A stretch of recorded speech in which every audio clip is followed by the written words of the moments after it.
الزانية والزاني فاجلدوا كل واحد منهما 100 جلدة। আল্লাহ রাব্বুল আলামিন বলেন, জেনাকারিনী পুরুষ, জেনাকারিনী নারী আর জেনাকারা পুরুষ, তাদের শাস্তি হচ্ছে উভয়কে 100 করে দৌড়া মারা, প্রাণদণ্ড দিয়ে দেওয়া। এই শাস্তি যদি হয়, জেনা বন্ধ হয়ে যাবে, বিবাহ সহজ হবে। ইসলামী রাষ্ট্র হলে পরে জেনা করা কঠিন হবে, বিবাহ করা সহজ হয়ে যাবে। এটা হচ্ছে কোরআনের আইনের সুন্দর বিধান। জেনার শাস্তি, চোরের শাস্তি, নরহত্যার শাস্তি জুডিশিয়াল লয়ের আওতায়, ফৌজদারি দণ্ডবিধির আওতায় এগুলি পড়ে। এগুলি সব কোরআন শরীফে আছে না নাই? আছে কিনা? তাহলে কি করে আপনি বলবেন আপনি ধর্ম নিরপেক্ষ? আপনি শুধু ধর্ম আপনার ব্যক্তিগত ব্যাপার আর রাজনীতি একটা আলাদা ব্যাপার।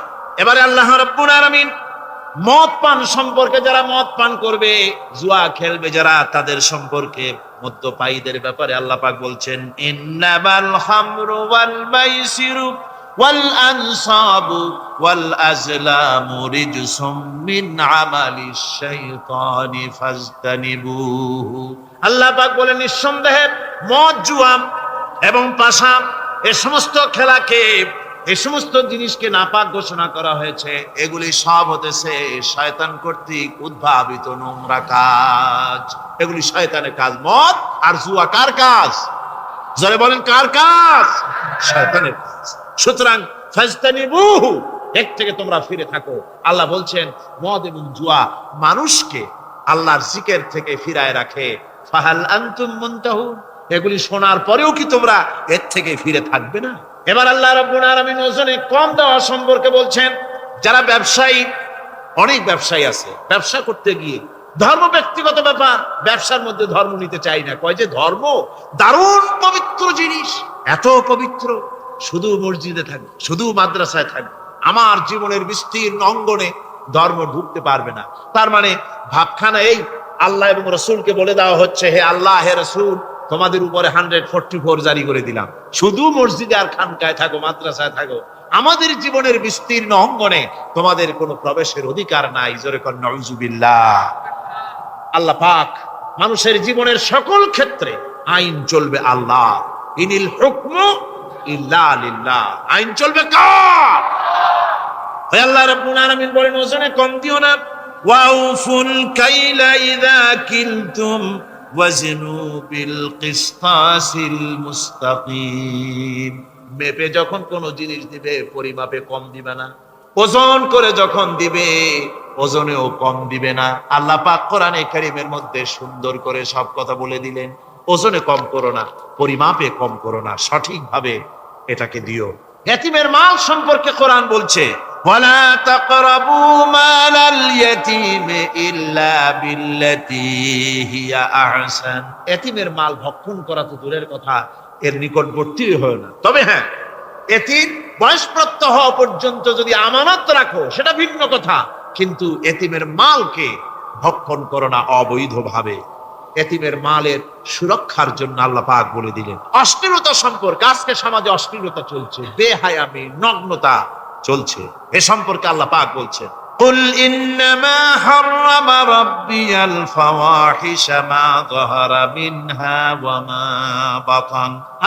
আল্লাহ পাক বলেন, হে নবী, আপনি বলে দেন, আমার প্রভু নিঃসন্দেহে প্রকাশ্য এবং অপ্রকাশ্য সব রকমের নির্লজ্জতা এবং পাপাচারকে নিষিদ্ধ ঘোষণা করেছেন, হারাম করে দিয়েছেন। প্রকাশ্য এবং অপ্রকাশ্য সব রকমের পাপাচারকে, নির্লজ্জতাকে আল্লাহ পাক নিষেধ করেছেন। আজকে আমাদের দেশের টেলিভিশনে যে সমস্ত নির্লজ্জ বিজ্ঞাপন দেওয়া হয়, নারীর দেহের যে সৌন্দর্য প্রদর্শনী করা হয়, এ কি কোনো মুসলমান দেশের করা উচিত? কোন মুসলমানদের জন্য এটা কি বৈধ? আজ নির্লজ্জতা, বেহায়ামি ছড়িয়ে পড়ছে চতুর্দিকে। আল্লাহ পাক নিষেধ করছেন, হারাম করে দিয়েছেন। প্রকাশ্য অপ্রকাশ্য সব রকমের নির্লজ্জতা আল্লাহ পাক হারাম করেছেন। সুদ সম্পর্কে আল্লাহ পাক বলছেন, ওয়াহাল্লাল্লাহুল বাইআ ওয়া হাররামার রিবা। আল্লাহ পাক বলেন, আমি সুদকে হারাম করেছি আর ব্যবসাকে করেছি হালাল। ব্যবসা করো, ব্যবসার মধ্যে বরকত আসবে। সুদ নিও না, সুদ দিও না। আজকে সুদের প্রচলন চলছে। আল্লাহর আইন না থাকার কারণে এমন একটা জঘন্য ধরনের অপরাধ আমার জাতি করছে, সুদের মতো নিকৃষ্ট পাপের সাথে গোটা জাতি জড়ায় গেছে, ঠিক কিনা কর? সুদ খাওয়া এবং দেওয়া কি? জোরে বলেন কি? এই সুদের মধ্যে রয়েছে 70টি গুনাহ। তার ছোট্ট গুনাহ হলো নিজের মাকে নেকাহ করা। জোরে কর নাউজুবিল্লাহ। এই মারাত্মক গুনাহ গোটা জাতি জড়িয়ে আছে। এই জন্যে আলহামদুলিল্লাহ, আল্লাহ শুকর আদায় করি যে এখন বাংলাদেশে ইসলামী ব্যাংক চালু হয়েছে, সুদমুক্ত ইসলামী ব্যাংকিং বাংলাদেশে চালু হয়েছে। কোন আলহামদুলিল্লাহ। এতদিন সুদী ব্যাংকে লেনদেন করেছেন, তার না হয় একটা জবাব দিতে পারবেন কিয়ামতের দিন যে আল্লাহ, সুদমুক্ত ব্যাংক ছিল না, করবোটা কি? এই টাকা পয়সা নিয়ে বিপদে পড়ে গেছিলাম, চোরে নেবে, ডাকাতে নেবে, জীবন যাবে, তাই সুদী ব্যাংকে পয়সা রাখছিলাম। হয়তো একটা জবাব, খোড়া অজুহাত খাড়া করতে হয়তো বা পারবেন। কিন্তু সুদমুক্ত ব্যাংক চালু হওয়ার পর সুদী ব্যাংকের সাথে যারা লেনদেন করছেন আর নামাজ রোজাও করছেন, কি জবাব দেবেন কোন কিয়ামতে? নামাজে রক্ত হয়ে গেছে, উজুর পানি নেই, কি করবেন? নামাজ ছেড়ে দেবেন? কি করবেন? তায়াম্মুম করবেন। তায়াম্মুম করে নামাজের মুসাল্লায় দাঁড়িয়ে গেছেন, এমন সময় উজুর পানির খবর এসে গেছে, কি হবে? তায়াম্মুম থাকবে না, ছুটে যাবে। ইসলামী ব্যাংক ছিল না বলে সুদী ব্যাংকগুলিকে তায়াম্মুমের মতো ব্যবহার করেছেন, কিন্তু ইসলামী ব্যাংক এসে গেছে, উজুর পানি এসে গেছে। এখন যদি সুদী ব্যাংকের সঙ্গে লেনদেন চালু রাখেন, মনে রাখবেন অবশ্যই কিয়ামতের দিন আল্লাহর দরবারে আসামির কাঠ গড়ায় দাঁড়াতে হবে। সুদের টাকা দিয়া গার্মেন্টস ফ্যাক্টরি করা হচ্ছে। উদ্বোধনের দিনে মৌলভী সাহেব, তাও পাওয়া যায়, অসুবিধা হয় না। মিলাদের দাওয়াত হয়েছে, কোন টাকা দিয়ে বানাইছে তা জানার দরকার কি? কিছু পয়সা তো হবে। মিলাদ পড়তে গেলেন, কোরআন তেলাওয়াত করলেন, দোয়া করলেন, বরকতের জন্য দোয়া করলেন। কোন জায়গায় বসে তেলাওয়াত করলেন আপনি? কার নামে দরুদ পড়লেন? কোন জায়গায় পড়লেন যে সুদের টাকা দিয়ে ঘরটা তৈরি হলো, আল্লাহর সাথে বায়াত করা হলো?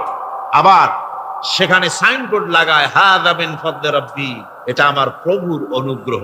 নাউজুবিল্লাহ, প্রভুর অনুগ্রহ সুদের টাকা দিয়ে ঘর বানানো। কবি বলছেন, ये इमारत बनी है सूद से आए मेरे मुरब्बी, ये इमारत बनी है सूद से आए मेरे मुरब्बी, और उस पे लिखा है हादा मिन फضل रब्बी। এই বিল্ডিং তৈরি হয়েছে সুদের টাকা দিয়ে। আর কি ভাগ্যের বিড়ম্বনা, কি পরিহাস! সেই সুদের টাকার বিল্ডিং এর উপরে লেখা হচ্ছে হাদা মিন ফদলি রাব্বি, এটা আমার আল্লাহর অনুগ্রহ। নাউযুবিল্লাহি মিন যালিক। কোরআন তেলাওয়াত করে উদ্বোধন করা হচ্ছে, দরুদ পড়ে উদ্বোধন করা হচ্ছে না, আল্লাহর সাথে বাগাবত করা হচ্ছে। সুতরাং আল্লাহ পাক বলছেন, আমি সুদকে হারাম করেছি, ব্যবসাকে করেছি হালাল। এই সুদ থেকে যদি না ফেরো, فإن لم تفعلوا فأذنوا بحرب من الله ورسوله। আল্লাহ রাব্বুল আলামিন বলেন, যদি এই সুদ থেকে না ফেরো, যদি এই সুদ থেকে বিরত না থাকো, তাহলে আমি আল্লাহ এবং আমার রাসূলের পক্ষ থেকে যুদ্ধের ঘোষণা রইল। পারবেন? আল্লাহ রাসূলের সাথে যুদ্ধ করতে পারবেন? নাউযুবিল্লাহি মিন যালিক। মানুষের পক্ষে সম্ভব? সুদ সম্পর্কে আল্লাহ ঘোষণা করলেন কোরআনে কারীমের মধ্যে। এবার ধনী এবং গরিব সম্পর্কে, ধনী আর গরিবের ভিতরে সম্পর্কটা কেমন হবে আল্লাহ পাক কোরআনে কারীমের মধ্যে বলে দিলেন, ওয়াফি আমওয়ালিহিম হাক্কুল লিসাইলি ওয়াল মাহরুম। আল্লাহ রাব্বুল আলামিন বলছেন, ও ধনীরা, তোমাদের সম্পদের ভেতরে গরিবদের অধিকার আছে, সে অধিকার আদায় করে দাও। একথা বলা হলো না গরিবরা তোমাদের করুণার পাত্র, দয়া করে তাদের কিছু দাও, একথা আল্লাহ বলেন নাই। বললেন, ধনীরা শুনে রাখো, তোমাদের সম্পদে গরিবদের অধিকার আছে, অধিকার তাদের ফিরিয়ে দাও। এরপরে আল্লাহ পাক বললেন, কাইলা ইয়াকুনা দুলাতাম বাইনাল আগনিয়াই মিনকুম, তোমাদের সম্পদগুলি যেন তোমাদের ধনশালী লোকদের হাতে যেন পুঞ্জীভূত না হয়ে যায়। দেশের সমস্ত সম্পদ গুটি কতক লোকের হাতে যেন পুঞ্জীভূত না হয়, বরং তা যাকাত, ফিতরা, সাদকা, এককালীন দান ইত্যাদির মাধ্যমে জনগণের কাছে যেন তা পৌঁছে যায়, এক জায়গায় যেন পুঞ্জীভূত হয়ে না থাকে। এভাবে করে আল্লাহ পাক মানুষের জীবনের সাথে সম্পৃক্ত কথাগুলি বলছেন। রাষ্ট্র ব্যবস্থা সম্পর্কে বলছেন, ওয়া আমরুহুম শুরা বাইনাহুম, রাষ্ট্র পরিচালনা করতে গিয়ে তাদের সাথে পরামর্শ ভিত্তিক রাষ্ট্র চালাও, স্বৈরাচার হয়ে ক্ষমতায় বসে থেকো না, ইচ্ছে মাফিক দেশ চালায়ও না, ডিক্টেটর হয়েও না, পরামর্শ ভিত্তিক দেশ পরিচালনা করো। এভাবে করে আল্লাহ রাব্বুল আলামিন রাষ্ট্রপ্রধানকে বললেন, ওয়াসাবিরুহুম ফিল আমর, প্রত্যেকটি ব্যাপারে, রাষ্ট্রের সব ব্যাপারে তাদের সঙ্গে পরামর্শ করে নাও, পরামর্শ সবার সঙ্গে পরামর্শ করে পরামর্শের ভিত্তিতে কাজ করো, এমনি স্বৈরাচার হিসাবে কাজ করো না। কোরআন প্রবর্তিত সমাজ সকল নাগরিকের মৌলিক অধিকারের গ্যারান্টি দিয়েছে, জোরে কোন সুবহানাল্লাহ। এখন আমি যে কথাগুলি বলবো, এই কথাগুলি শুধু মুসলমানদের জন্য নয়, হিন্দু, মুসলমান, খ্রিস্টান, বৌদ্ধ, নারী, পুরুষ, সাদা, কালো, বর্ণ, ভাষা, দল, মত নির্বিশেষে সমস্ত মানুষের জন্য নাগরিক অধিকারের গ্যারান্টি দিচ্ছে কে? আল্লাহ পাক। জোরে বলেন, কে দিচ্ছেন? আল্লাহ পাক। আল্লাহ পাক জীবনের নিরাপত্তা দিচ্ছেন। কোরআনের আইন যদি চালু হয়, নাগরিকদের জীবনের নিরাপত্তা লাভ হবে। জোরে কোন সুবহানাল্লাহ। কিভাবে হবে? আল্লাহ রাব্বুল আলামিন বলেন, ওয়ালা তাকতুলুন নাফসাল্লাতী হারামাল্লাহু ইল্লা বিল হক। আল্লাহ পাক বলছেন, যে জীবনকে আল্লাহ হারাম সম্মানই করেছেন, ন্যায় ব্যতীত তাকে খবরদার হত্যা করো না। মানুষকে হত্যা করো না, খবরদার হত্যা করো না। আল্লাহ পাক হত্যা নিষিদ্ধ ঘোষণা করে দিলেন আর বললেন, মান কাতালা নাফসান বিগাইরি নাফসিন আও ফাসাদিন ফাকান্নামা কাতালান নাস জামিআ। কেউ যদি কোন নরহত্যা এবং বিপর্যয় সৃষ্টি করে, কোন অপরাধ ছাড়া যদি কেউ কোন নির্দিষ্ট অভিযোগ, তাকে হত্যার শাস্তি দেওয়া যায় কোরআন অনুযায়ী, এরকম ছাড়া যদি অন্যায়ভাবে কেউ কাউকে হত্যা করে, তাহলে একটা লোক হত্যা করা নয়, একটা মানুষ হত্যা করার অর্থ হলো গোটা বিশ্বের সমস্ত মানুষকে হত্যা করা। কে বলছেন এ কথা? আল্লাহ পাক বলছেন। নরহত্যা যারা করবে তাদের জন্য রয়েছে শাস্তি। কি শাস্তি?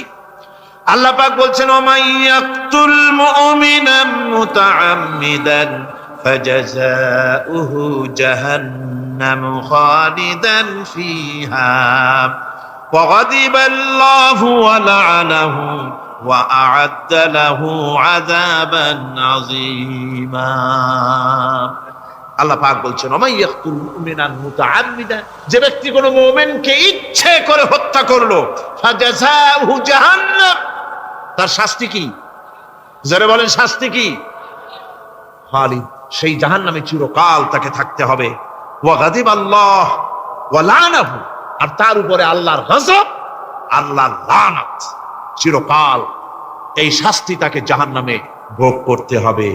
এই কথাগুলি না জানার কারণেই আজকে কলেজ বিশ্ববিদ্যালয়গুলিতে মানুষ হত্যা চলছে পাখি হত্যার মতোই।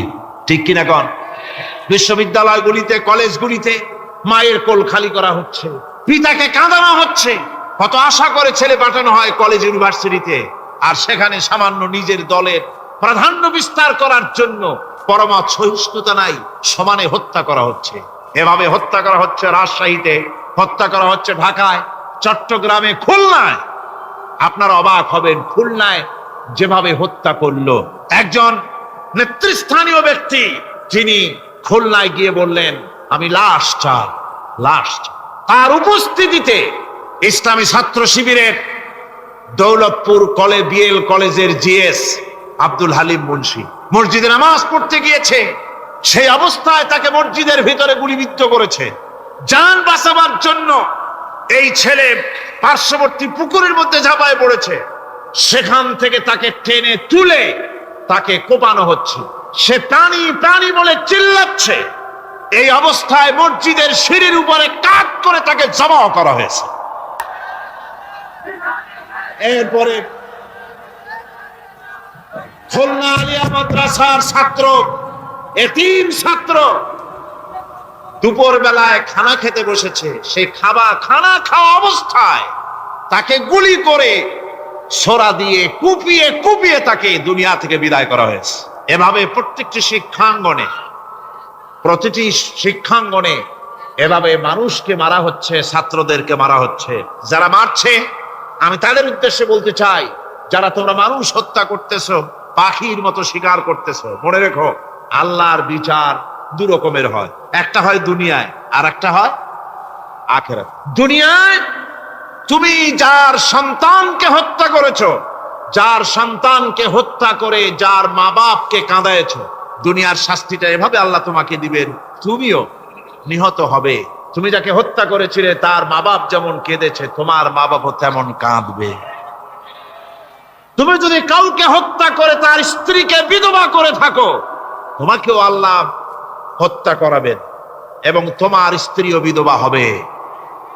তুমি যদি কাউকে হত্যা করে তার সন্তানকে এতিম বানায় থাকো, অবশ্যই তুমিও নিহত হবে, নিহত হবে। আর তোমার সন্তানেরা এতিম হয়ে কাঁদবে, ভিক্ষাও মিলবে না, আল্লাহ এমন করে ছাড়বে। অন্যদেরকে তুমি যদি একটা গুলি করে কারো বুককে ঝাঁঝরা করে থাকো, অসংখ্য গুলি তোমার বুকটাকে ঝাঁঝরা করবে।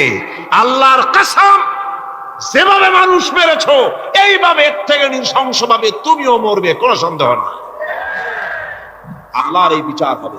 সুতরাং আল্লাহর এই বিচারের কথা কোরআন থেকে যারা জানে তারা সন্ত্রাস করে না।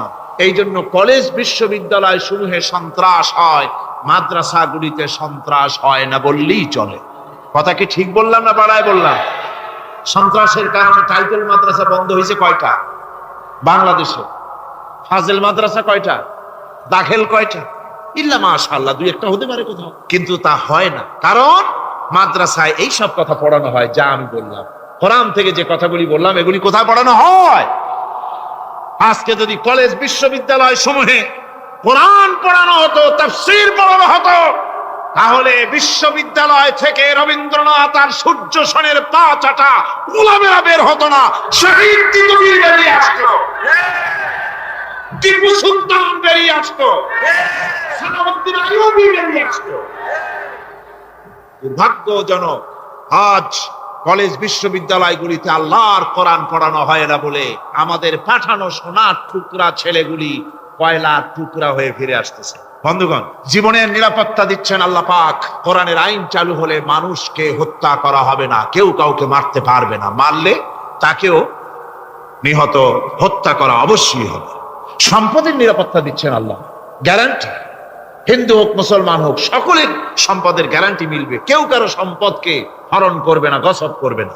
কোরআন বলছে ওয়ালা তাকুলু আমওয়ালাকুম বাইনাকুম বিল বাতিল, পরস্পরের সম্পদকে অবৈধভাবে ভক্ষণ করো না। সম্মানের নিরাপত্তা হচ্ছে ইসলামী সমাজ চালু হয়ে গেলে আল্লাহ রাব্বুল আলামিন সম্মানের নিরাপত্তা দিবেন প্রত্যেক নাগরিকের। আল্লাহ পাক বলছেন ইয়া আইয়ুহাল্লাযীনা আমানু লা ইয়াসখার কওমুম মিন কওমিন, হে বিশ্বাসীরা তোমরা এক গোত্র আর এক গোত্রকে ঠাট্টা করো না। চাষীরা তাঁতিদেরকে গালি দিও না, তাঁতিরা চাষীদেরকে, জেলেদেরকে গালি দিও না। এক গোত্র আর এক গোত্রকে ঠাট্টা করো না, বিদ্রুপ করো না। ওয়ালা তালমিজু আনফুসাকুম ওয়ালা তানাবাজু বিল আলকাব, একে অপরের দোষ গিয়ে বেরিও না, একে অপরকে খারাপ নামে ডেকো না, একে অপরের কুচ্ছা রটনা করো না। আল্লাহ নিষেধ করেছেন। ইসলামী সমাজ হলে পরে মানুষ সব দিক থেকেই নিরাপত্তা পাবে, গ্যারান্টি পাবে, ব্যক্তি স্বাতন্ত্র্যের প্রাইভেসির নিরাপত্তা পাবে। কারো ঘরের মধ্যে কেউ হঠাৎ করে ঢুকবে না, অর্ডার নিয়ে ঢুকতে হবে, পারমিশন নিয়ে ঢুকতে হবে। আল্লাহ পাক বলেছেন লা তাদখুলু বুয়ুতান গায়রা বুয়ুতিকুম হাত্তা তাস্তানিসু ওয়া তুসাল্লিমু আলা আহলিহা, অন্যের ঘরের মধ্যে পারমিশন ব্যতি রেখে প্রবেশ করো না। আগে সালাম দাও, পারমিশন নাও, তারপরে ঢোকো। যদি জবাব না আসে চলে যাও, বেরিয়ে যাও, এটা তোমার জন্য কল্যাণকর হবে। তারপরে ইচ্ছে মতো ধর্ম পালনের নিরাপত্তা পাওয়া যাবে ইসলামী সমাজে। কাউকে বাধ্য করা হবে না ইসলাম কবুল করার জন্য, বা অন্য ধর্ম কবুল করার জন্য কাউকে বাধ্য করা হবে না। কোরআনে কারীম বলছে লা ইকরাহা ফিদ্দিন, ধর্মের ব্যাপারে কোনো বাড়াবাড়ি করা যাবে না, কারো উপরে কোনো ধর্মমত চাপিয়ে দেওয়া যাবে না। যার ইচ্ছে তার ইচ্ছে মতো স্বাধীনভাবে তার ধর্মকর্ম পালন সে করতে পারবে। সুতরাং কোরআনের বৈশিষ্ট্য সকল দিক থেকে এক অপূর্ব একটি কিতাবে পরিণত করেছে, যা মানুষকে চিরকাল বিস্ময় হতবাক করে দিয়েছে। কোরআনের আরেকটি বৈশিষ্ট্য হচ্ছে এই কোরআন এক সময় নাজিল হয় নাই। 30 পারা কোরআন শরীফ একসাথে নাজিল হয়েছে না, কোরআন নাজিল হয়েছে আস্তে আস্তে ধীরে ধীরে। কত বছর লাগলো? 23 বছরেরও কিছু বেশি সময় ধরে কোরআন ধীরে ধীরে রাসূল করিম সাল্লাল্লাহু আলাইহি সাল্লামের কাছে অবতীর্ণ হয়েছে। এমনটি আর কোনো কিতাব হয়নি যা আর কোন ধর্মগ্রন্থ যারা অন্যরা দাবি করে এরকম হয় না। কোরআনে কারীমের আরেকটি বৈশিষ্ট্য হচ্ছে, যখন কাগজ ছিল না, ছাপাখানা ছিল না, এমনকি টেপ রেকর্ডার ছিল না, তখনকার নাজিলকৃত কিতাব যেভাবে নাজিল হয়েছিল সেইভাবে আজ পর্যন্ত অবিকল টিকে আছে, টিকে থাকবে ইলা ইয়াউমিল কিয়ামah। কিয়ামত পর্যন্ত কোরআনে কারীমের এই অকৃত্রিম অবিকৃত অবস্থায় কোরআনে কারীমের এই শান, এই বরকত টিকে থাকবে।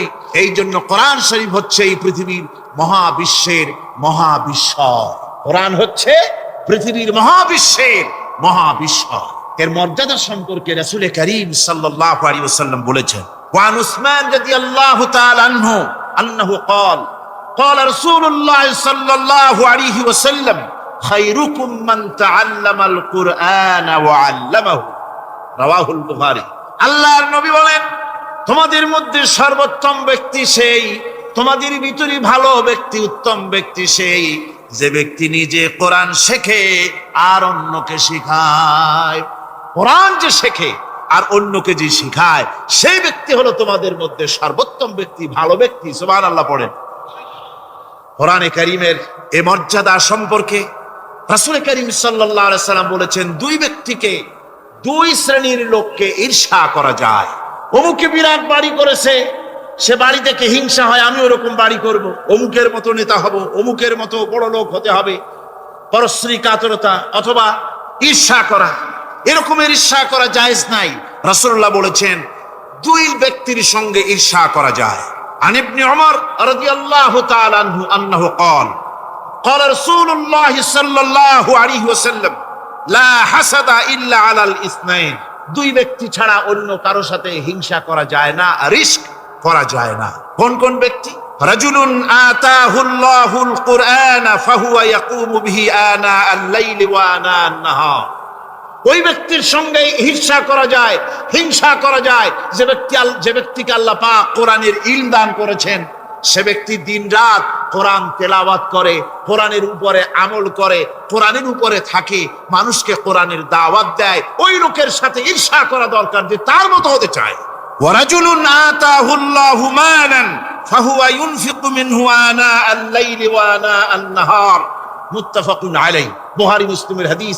রাসূলুল্লাহ বলছেন, অন্য আরেক ব্যক্তি হচ্ছে যে ব্যক্তিকে আল্লাহ পাক মাল দিয়েছেন, সম্পদ দিয়েছেন, ওই ব্যক্তি তার মাল আর সম্পদকে দিন রাত দুহাতে আল্লাহর রাস্তায় খরচ করে, তার মতো হওয়ার জন্য তার সাথে ঈর্ষা করা যেতে পারে। আমার বন্ধুগণ, এই কোরআন হচ্ছে এমন এক কিতাব যে কোরআনকে নিয়ে যারা অগ্রসর হয় আল্লাহ তাদেরকে বাড়ায় দেন, আর কোরআনের সাথে যারা হিংসা করে, বিদ্বেষ করে, আল্লাহ তাদেরকে অধঃপাতিত করে দেন। আন ওমর ইবনুল খাত্তাব রাদিয়াল্লাহু তাআলা আনহু قال قال رسول الله صلى الله عليه وسلم ان الله يرفع بهذا الكتاب اقواما ويضع به اخرين, রাওয়াহু মুসলিম। হযরত ওমর রাদিয়াল্লাহু তাআলা আনহু বলছেন যে আল্লাহ পাক এই কোরআনের সাহায্যে এক শ্রেণীর লোককে প্রতিষ্ঠিত করবেন দুনিয়ার বুকে, এবং আখিরাতেও আর এক শ্রেণীর লোককে করবেন অধঃপাতিত। যারা কোরআনের সাথে বিরোধিতা করবে, তারা যদি হিরো হয় আল্লাহ তাদেরকে জিরো বানাবেন। কি বানাবেন? জোরে কোন কি বানাবেন? জিরো বানিয়ে দিবেন। আর কোরআনকে নিয়ে যারা আগ বাড়ে, তারা যদি জিরো হয় আল্লাহ পাক তাদেরকে কি বানায় দেন? কোরআনের সাথে বিরোধিতা আজকের নতুন কিছু নয়, আবহমান কাল থেকে কোরআনের সাথে চলছে বিরোধিতা। কবি সম্রাট আল্লামা ইকবাল, আল্লাহ তাকে জান্নাতুল ফেরদাউস নসিব করুন, সবাই বলুন আমিন। আল্লামা ইকবাল বলেছেন, সতীজা কর রহা হ্যায় আসল সে তাইম রোজ, সতীজা কর রহা হ্যায় আসল সে তাইম রোজ, চরাগে মুস্তফা বি সে শরারে বুলহবিস। মুহাম্মদ সাল্লাল্লাহু আলাইহি ওয়াসাল্লামের দ্বীপ শিখার সাথে, আল্লাহর দ্বীনের সাথে আবু জাহাল, আবু লাহাবের অগ্নিস্ফুলিঙ্গের সংঘর্ষ আবহমান কাল থেকে লেগে এসেছে, কিন্তু ওদের এই অগ্নিস্ফুলিঙ্গের টক্কর লেগে মুহাম্মদ সাল্লাল্লাহু আলাইহি ওয়াসাল্লামের টিম টিম করে জ্বলে ওঠা এই প্রদীপটি প্রচন্ড ঝড়ো হাওয়ার মুখে, টর্নেডো আর গর্কির মুখে নিভে যায়নি, জ্বলছে। জ্বলবে কিয়ামত পর্যন্ত। এটাকে নিভাবার ক্ষমতা বিশ্বের কোনো মানুষের নাই। ফু দিয়া কেউ যদি নিভাতে চায়, চেহারা শুদ্ধ মাথা শুদ্ধ পুড়ে ছাই হয়ে যাবে, কোরআনের আলোকে নির্বাপিত করতে পারবে না।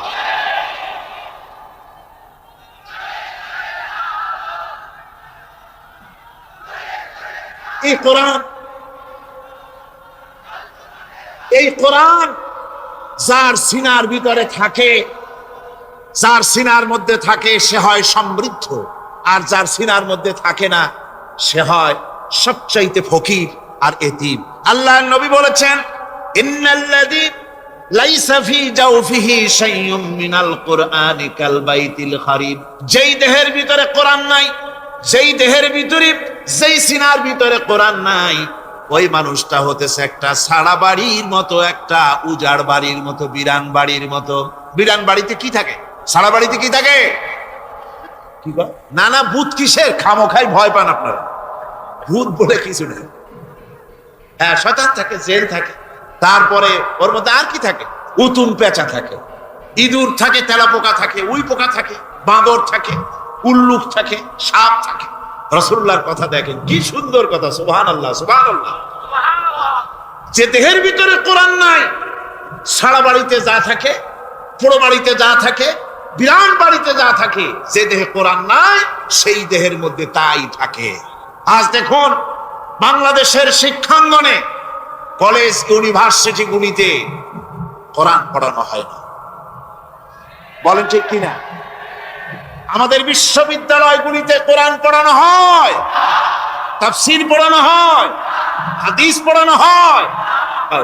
হাদিস কোরআন আল্লাহর কালাম পড়ানো হয় না বলে অবস্থা কি হয়েছে? হাদিস থেকে মিলায় নেই। ইন্নাল্লাযী লাইসা ফি জাওফিহি শাইউম মিনাল কুরআনি কাল বাইতিল খারিব। কোরআন নাই তো সারা বাড়ি, কোরআন নাই তো কি আছে? যে ঘরের মধ্যে মানুষ নাই, উল্লুক থাকে, ভাল্লুক থাকে, শয়তান থাকে, তেলাপোকা থাকে, সারপোকা থাকে, হিংস্র প্রাণী ভরপুর থাকে। যে শিক্ষা প্রতিষ্ঠানে কোরআন পড়ানো হয় না, সেখানেও সন্ত্রাসীরা বাস করতে পারে, ভালো মানুষ টিকতে পারে না। এই জন্য কোরআন যেখানে পড়া হয় না সেটা কবরের তুল্য। কোরআন যেখানে তেলাওয়াত হয় না সেটা কিসের তুল্য? কবরের তুল্য। আল্লাহর নবী বলেছেন, আনাবি হুরায়রা রাদিয়াল্লাহু তাআলা আন্নাহু ক্বাল ক্বালা রাসূলুল্লাহ সাল্লাল্লাহু আলাইহি ওয়াসাল্লাম লা তাজআলু বুয়ুতাকুম মাকাবির, রাওয়াহু মুসলিম। আল্লাহর নবী বলেন, তোমাদের ঘরগুলিকে তোমরা কবর বানায়ো না। অর্থাৎ যে ঘরের মধ্যে কোরআনে কারীম তেলাওয়াত হয় না সেটা কবরের সমতুল্য। কবরের সমতুল্য। আগে আমাদের ঘর সমূহে যখন ছোট ছিলাম তখন দেখতাম ঘরে ঘরে কোরআন তেলাওয়াত হতো, ঠিক না?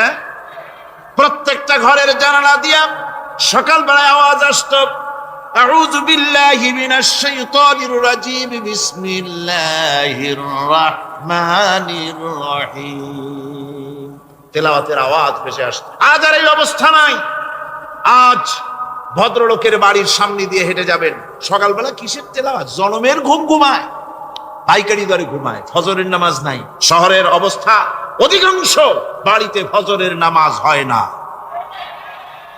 ডিসেন্টিনার মাধ্যমে, আগে তো শুধু বাংলাদেশের ছবি, ডিসেন্টিনার মাধ্যমে সারা পৃথিবীর শয়তানি আর বদমাশি ঘরে বসে গেলা যায়। উপকারিতা এবং অপকারিতা দুটোই আছে। নিউজ দেখা যায়, সাথে সাথে আবার নিউজের সাথে আরো বাজে কিছু দেখা যায়। এগুলো দেখতে দেখতে রাত শেষ হয়ে আসে, ঘুমায় জনমের মতো, এক ঘুমে বেলা 9টা আর 10টা। কিসের ফজরের নামাজ আর কি এর কোরআন শরীফ তেলাওয়াত করে। এরপরে উঠলো 9টা-10টার সময়, উঠে তারপরে গানের মাস্টার এসে গেছে। তখন ইতিমধ্যেই গানের মাস্টার এসে গেছেন। কি দুর্ভাগ্যজনক সত্য কথা। ইংরেজি যে টিচার পড়ান, অঙ্ক যে টিচার করান, সপ্তাহে 3 ঘন্টা পড়াবেন, বেতন 2500 টাকা। আর প্রতিদিন সকালবেলা এসে যদি কোনো মুসলমান কোনো একজন মৌলভী সাহেব, হাফেজ সাহেবকে রাখেন কোরআন তেলাওয়াত করাবার জন্য, কোরআন পড়াবার জন্য সন্তানকে, প্রতিদিন আসতে হবে, প্রতিদিন 2 ঘন্টা পড়াতে হবে, আর মাসের শেষে বেতন 500 টাকা। কোরআনে কারীমের সাথে এই আচরণ। ও, আমি বেশি বলে ফেলেছি। যাদের অভিজ্ঞতা আছে তারা বলছেন 200 টাকা। এরপরে অঙ্ক ইংরেজি তো কাজে লাগে, ভালো কথা। তারপরে গানের মাস্টার আসছেন, তিনি শেখাবেন কি? রবীন্দ্রসঙ্গীতের প্যানপ্যানানি, যা শুনলে পরে কানে ময়লা জমে যেতে পারে, যে গান শুনলে জীবিত মানুষ মৃত্যু হয়ে যায়। নজরুলের কথা শেখানো হবে না, তাহলে সেটা হবে সাম্প্রদায়িকতা। গানের মাস্টারকে, নাচের মাস্টারকে 5,000 টাকা 10,000 টাকা পর্যন্ত বেতন দেওয়া হয়। এ জাতির জন্য আল্লাহর রহমত কেমনে আসবে? কি কারণে আসবে? কোরআনের সাথে এই বেয়াদবি আমরা করেছি। ঘরগুলিকে, আজকে আমাদের ঘরগুলিকে আমরা কবরস্থানে পরিণত করে দিয়েছি। কোরআন তেলাওয়াত হচ্ছে। আমার বন্ধুগণ, কোরআন তেলাওয়াত করুন, বেশি বেশি তেলাওয়াত করুন, ঘরকে জীবিত করুন, সন্তানকে তেলাওয়াত করান, আপনি নিজেও তেলাওয়াত করুন। কোরআনে কারীম যারা তেলাওয়াত করবেন তাদের সম্পর্কে আল্লাহর নবী বলেন, মান ক্বারাআল কুরআনা ফাস্তাজহারাহু ফাহাল্লা হালালাহু ওয়া হাররামা হারামাহু আদখালাহুল্লাহুল জান্নাহ। আল্লাহর নবী বলেন, যে ব্যক্তি কোরআন শরীফ তেলাওয়াত করবে এবং কোরআনের হালাল অনুযায়ী হালালকে মেনে চলবে, হারাম অনুযায়ী হারাম থেকে ফিরে থাকবে, এরকম কোরআনের উপরে যে তেলাওয়াত করবে আর আমল করবে, আল্লাহ রাব্বুল আলামিন কিয়ামতের দিন তাকে জান্নাতের ভিতরে প্রবেশ করাবেন। শুধু বেহেশতে যাবে না, ওয়াসাফাহু ফি আশরাতিন মিন আহলি বাইতিহি কুল্লুহুম কাদ ওয়াজাবাত লাহুন নার। নবীজি বলেন, এই কোরআনে কারীমের বরকতে কিয়ামতের দিন ওই ব্যক্তি তার রক্ত সম্পর্কিত 10 জন আত্মীয়র ব্যাপারে সুপারিশ করার জন্য তৌফিক পাবে আল্লাহর দরবারে। এমন 10 ব্যক্তি, সেই 10 ব্যক্তির জন্য হিসাবের পরে জাহান্নাম ওয়াজিব হয়ে গিয়েছিল। এমন 10 ব্যক্তি সম্পর্কে কোরআনের তেলাওয়াতকারী আর আমলকারী আল্লাহর দরবারে সুপারিশ করার জন্য পারমিশন পাবেন। এমন নিয়ামত, সেই নিয়ামত থেকে আমরা বঞ্চিত হয়ে যাচ্ছি। আমি বলি না যে আপনারা কলেজ ইউনিভার্সিটিতে ছেলেদের পড়তে দিবেন না, আমি তা বলি না। তারা কলেজ ইউনিভার্সিটিতে বিলক্ষণ পড়াশোনা করুক, কিন্তু তাদেরকে কোরআন শরীফ শিখান। লক্ষ লক্ষ টাকা খরচ করলেন ছেলের পেছনে, কিন্তু কোরআন শিখালেন না। আপনি মরে গেলে আপনার জানাজাটা পড়বে, এ তৌফিকও সে পেল। জানাজার ইমামতি তো দূরের কথা, জানাজার নিয়ত জানে না, পাক পবিত্রতা জানে না। বাপ মরে গেছে, সে তখন ছিল মার্কেটে, শুনলো বাপ মরছে, তাড়াতাড়ি জানাজায় শরীক হতে হবে। প্যান্টও পাক নাই, যেহেতু পেশাবের যখন বেগ এসেছিল দেওয়ালের পাশে দাঁড়াইয়া কাম সারছে, দোয়া মোছার কাম নাই, মাথায় টুপি নাই, নাক মোছা রুমাল ছিল পকেটে, রুমালটা মাথায় দিয়া দাঁড়ায় গেল। আল্লাহু আকবার। বাপের কপালে যা আছে তাই হোক। তারপরে বাপ মরে গেছে, কান্না শুরু করেছে। যেদিন মরছে সেদিন কাঁদতেছে, পরের দিনও একটু মুখ মলিন কাঁদে। নাম বল্টু মিয়া। তার আবার এক বন্ধু আছে, তার নাম শান্টু মিয়া। শান্টু মিয়া বলছে, মিয়া বল্টু কান্দো কেন? বাপ মরে গেছে। এগুলো বাঁচে নাকি? এগুলো মরিই যায়। আমার একটা ছিল, ওটাও মরছে। চিরকাল কারো বাপ থাকে, সুতরাং এত মন খারাপ কেন? আসো, ইন্ডিয়া থেকে ভালো একটা বই আসছে, সেটা দেখে এত আনন্দ পাবে। বাপ তো বাপ, 14 গোষ্ঠী মরলেও মনের দুঃখ মুছে যাবে। এরপরে বাড়ি এনে তাকে সিনেমার ছবি দেখানো হলো। ছবি সে দেখলো, ফেরার সময় বাপের কবরের কাছ থেকে যাওয়ার সময় দাঁড়িয়ে গেল ক্ষণিকের জন্য। আহারে বাপ, বিদায় হয়ে গেলা, কি দেব তোমার? কিছু তো নাই আমার কাছে, তাই সারা রাত ধরে যা কিছু দেখলাম এগুলি তোমার আমল নামায় দিয়ে গেলাম। জোরে কর নাউজুবিল্লাহ। আমি সমস্ত পিতাদেরকে বলতে চাই, সন্তানদেরকে কোরআন শিখান, কাজে লাগবে। কোরআন শিখালে কাজে লাগবে। কোরআন শরীফ মুখস্থ করেন, বেশি করে মুখস্থ করেন কোরআনে কারীম, আপনার ফায়দা হবে। হযরত ওমর রাদিয়াল্লাহু তাআলা আনহু বর্ণনা করছেন যে রাসূল কারীম সাল্লাল্লাহু আলাইহি ওয়াসাল্লাম বলেছেন, ইউকালু লিসাহিবিল কুরআনি ইকরা ওয়ারাত্তিল কামা কুনতা তুরাত্তিলু ফিদ দুনিয়া। কিয়ামতের দিন জান্নাতীদেরকে, বেহেশতীদেরকে আল্লাহ রাব্বুল আলামিন বলবেন, কোরআন শরীফ তেলাওয়াত করো আর উপরের দিকে উঠতে থাকো। কোরআনে যেভাবে দুনিয়ার বুকে কোরআনে কারীম তুমি মুখস্থ করেছিলে, ধীরে ধীরে তেলাওয়াত করতে, ওইভাবে ধীরে ধীরে কোরআন তেলাওয়াত করো আর উপরের দিকে উঠতে থাকো। আল্লাহ পাক বলতে থাকবেন, উপরের দিকে ওঠো, তেলাওয়াত করো আর ওঠো। উঠতে উঠতে যেই জায়গায় গিয়ে তোমার তেলাওয়াত শেষ হয়ে যাবে, জান্নাতের ওই জায়গাটা তোমার জন্য বরাদ্দ হবে। আবু দাউদ শরীফের হাদিস। জান্নাতের ওই জায়গাটা তোমার জন্য বরাদ্দ হবে। এখন যাদের শুধু সূরা ইখলাস আর সূরা কাউসার মুখস্থ, তারা তো 2 পা আগাই বসে যাবে, উঠতে পারবেন না। বেশি বেশি মুখস্থ করেন, হাফেজ কোরআন হন অথবা হাফেজের মতো হন। বেশি বেশি মুখস্থ করেন সূরা ইয়াসিন, সূরা দুখান, সূরা আর রহমান, সূরা ওয়াকিয়া, সূরা মুজাম্মিল, এই সমস্ত সূরা, বেশি সূরা আল আরাফ, সূরা কাহাফ, সূরা মারিয়াম ইত্যাদি মুখস্থ করেন। কিয়ামতের দিন কাজে লাগবে, জান্নাতের অত উঁচায় উঠতে পারবেন। হাফেজ যে কোন জায়গায় যাবে, সুবহানাল্লাহ ওয়া বিহামদি। 30 পারা কোরআন যার সিনার ভিতরে, জান্নাতের কোন জায়গাটা আল্লাহ তাকে বরাদ্দ করবেন, সুবহানাল্লাহ সুবহানাল্লাহ। কোরআনে কারীমকে মুখস্থ করুন, বেশি করে মুখস্থ করুন। কোরআনে কারীমকে বেশি করে তেলাওয়াত করুন। এই কোরআনে কারীমকে যারা বেশি করে তেলাওয়াত করবে, তেলাওয়াত করতে গিয়ে যারা আল্লাহর কাছে কিছু চাওয়ার সময় পাবে না, তাদের সম্পর্কে রাসূল করিম সাল্লাল্লাহু আলাইহি ওয়াসাল্লাম বলেছেন হাদিসে কুদসি, রাসূল করিম সাল্লাল্লাহু আলাইহি ওয়াসাল্লাম বলেছেন, ইয়াকুলুর রাব তাবারাক ওয়া তাআলা মান শাগালাহুল কুরআন আন যিকরি মাসআলাতি আতাইতুহু আফজালা মা উতিয়া সাইলি। আল্লাহর নবী বলেন, আমার আল্লাহ পাক বলেছেন, কোরআন তেলাওয়াত করতে গিয়ে যারা ব্যস্ত থাকে, কোরআন তেলাওয়াত করতে করতে যারা আমার কাছে হাত পেতে কিছু চাওয়ার সময় পায় না, যারা আমার কাছে হাত পেতে কিছু চায়, তাদের থেকে তেলাওয়াতকারীদেরকে আমি রব্বুল আলামিন বেশি করে দেই। জোরে বলেন সুবহানাল্লাহ। কোরআন তেলাওয়াত করতে করতে যারা আল্লাহর কাছে হাত পেতে চাওয়ার সময় পায় না, আল্লাহ পাক বলেন যারা চায় তাদের থেকে তেলাওয়াতকারীকে আমি বেশি দেই।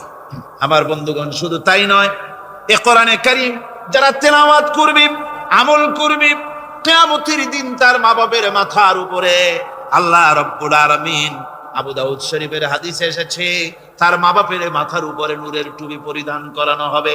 এমন নূরের টুপি, এমন নূরের তাজ পরানো হবে, চন্দ্র সূর্যের আলোকে ম্লান করে দেবে। হাসরবাসীরা প্রশ্ন করবেন, এ লোকটি কে? কোন ফেরেশতা নাকি বলে না, কোন নবী নাকি বলে না, তবে কি ইনি কে?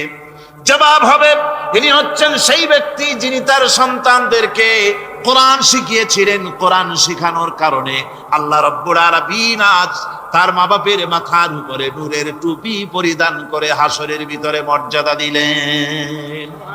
কিয়ামতের দিন দুনিয়াও মর্যাদা পাওয়া যাবে, আখিরাতেও মর্যাদা পাওয়া যাবে যদি কোরআনে কারীমকে তেলাওয়াত করা যায়, আমল করা যায়, বোঝা যায়, তাহলে এই সমস্ত নিয়ামত আল্লাহ পাক দান করবেন। সুতরাং এই এত বড় নিয়ামত থেকে আমরা যেন কেউ বঞ্চিত হয়ে না যায়। কোরআন হচ্ছে এমন এক কিতাব যার তাফসীর লেখা হয় নাই। পৃথিবীতে এমন কোনো ভাষা নাই, পৃথিবীর উল্লেখযোগ্য সবগুলি ভাষায় কোরআনে কারীমের তাফসীর লেখা হয়েছে, কিন্তু কোন মুফাসসির আজ পর্যন্ত একথা বলেন নাই যে আমি যে তাফসীর লিখছি এর চাইতে ভালো তাফসীর আর কেউ লিখতে পারেও না আর পারবেও না, এটা শেষ, আর তাফসীর লেখা লাগবে না। একথা কেউ বলতে পেরেছে? জোরে বলেন, পেরেছে? পারে নাই। তার কারণ কি? আল্লাহ রাব্বুল আলামিন বলেন, কুল লাউ কানাল বাহরু মিদাদান লিকালিমাতি রাব্বি লানাফিদাল বাহরু ক্বাবলা আন তানফাদা কালিমাতু রাব্বি ওয়ালাউ জিনা বিমিসলিহি মাদাদা। আল্লাহ পাক বলেন, নবী আপনি বলুন, আমার রবের কথাগুলি লেখার জন্য যদি সমুদ্রের পানিগুলি, সমুদ্রের সমস্ত পানিগুলি যদি কালিতে পরিণত হয়ে যায়, আর আমার রবের কথাগুলি যদি লেখা শুরু হয়ে যায়, আমার রবের কথাগুলি লেখার পূর্বে সমস্ত সমুদ্রের পানিগুলি শেষ হয়ে যাবে। তারপরে যদি আবার সমুদ্র ভরে দেওয়া হয়, আরো যদি লেখা হয়, তবুও আমার রবের কথা লেখা শেষ হবে না। আল্লাহ রাব্বুল আলামিন বলেন, ওয়ালাউ আন্নামা ফিল আরদি মিন শাজারাতিন আকলামু ওয়াল বাহরু ইয়ামুদ্দুহু মিন বা'দিহি সাবআতু আবহুরিম মা নাফিদাত কালিমাতুল্লাহ। আল্লাহ রাব্বুল আলামিন বলেন, মা নাফিদাত কালিমাতুল্লাহ। আল্লাহ পাক বলেন, 7টা সমুদ্রের পানি যদি একত্রিত করা হয়, 7টা সমুদ্রের পানি যদি এক জায়গায় করা হয়, এই পানিগুলি যদি কালিতে পরিণত হয়ে যায়, আর পৃথিবীর সমস্ত গাছগুলি যদি কলমে পরিণত হয়ে যায়, ওই গাছগুলি দিয়ে যদি ওই পানি রূপ কালি দিয়ে আমার প্রভুর কথা আল্লাহ রাব্বুল আলামিনের কোরআনের কথা যদি লেখা শুরু হয়ে যায়, লিখতে লিখতে সমস্ত পানিগুলি গাছগুলি শেষ হয়ে যাবে, আল্লাহ পাকের কালামের ব্যাখ্যা লেখা শেষ হবে না। মা নাফিদাত কালিমাতুল্লাহ, আল্লাহর কথা লেখা শেষ হবে না। এত বড় বিরাট আযীম কিতাব আল্লাহ পাক আমাদেরকে দান করেছেন, সুবহানাল্লাহ। এই কিতাবের এত বড় গুরুভার আল্লাহ রাব্বুল আলামিন বলেছেন, লাউ আনজালনা হাযাল কুরআন আলা জাবালিন লারাআইতাহু খাশিআন মুতাসাদ্দিআন মিন খাশিয়াতিল্লাহ। আমি যদি এই কোরআনকে পর্বতের উপরে নাজিল করতাম, তাহলে তুমি দেখতে পেতে আমার ভয় ভীত সন্ত্রস্ত হয়ে পাহাড়গুলো চূর্ণ বিচূর্ণ হয়ে যেত। এত বড় আসীম কিতাব আমি তোমাদেরকে দান করেছি, যার গুরুভার বহন করতে কেউ রাজি হয়নি। পাহাড় পর্বত কেউ রাজি হয়নি, মানুষ রাজি হয়েছে। এই মানুষের উপরে আমি এটা অবতীর্ণ করেছি। গোটা বিশ্ববাসীর সামনে এই কিতাব আমি দিয়েছি তোমাদেরকে, এর দ্বারা হেদায়েত তোমরা গ্রহণ করবে। কিয়ামতের দিন আল্লাহর এই বিরাট নিয়ামত আমাদেরকে দান করলেন, আমরা এই নিয়ামতের নাশকর করেছি। অর্থাৎ এই কোরআনকে আমরা ব্যবহার করেছি, সঠিকভাবে করি নাই, বেঠিকভাবে করেছি। প্রথম দিন দ্বিতীয় দিন আমি বলেছি কোরআন শরীফকে শুধু তাবিজ তুমারের জন্য, শুধু সওয়াবের জন্য তেলাওয়াত করেছি। আসলে শুধু সওয়াবের জন্য তা আসলে কোরআন বুঝতে হবে, আমল করতে হবে, তবে না শান্তি পাবো। আপনি যদি কোরআন হচ্ছে মানুষের জীবন সমস্যার সমাধানের গ্রন্থ। ওষুধ খেলে রোগ ভালো হয়। ওষুধ খেলে কি হয়? কেউ যদি সকাল বেলায় তসবিহ হাতে নিয়ে 500 বার পড়ে ওষুধ ওষুধ ওষুধ, 500 বার পড়লে রোগ কি ভালো হবে? বরং রোগ আরো বাড়তে পারে চিল্লাতে চিল্লাতে। শীতের জন্য লেপ গায়ে গায়ে না দিয়া কেউ যদি চিল্লাইতে থাকে, জিকির করে লেপ্ত শোক লেপ্ত শোক লেপ্ত শোক, শীত কি বন্ধ হবে নাকি? পানির পিপাসায় ছটফট করে মানুষ যদি চিল্লায় পানি পানি পানি পানি পানি, পানির পিপাসা আরো বাড়বে। তাহলে কি বোঝা গেল?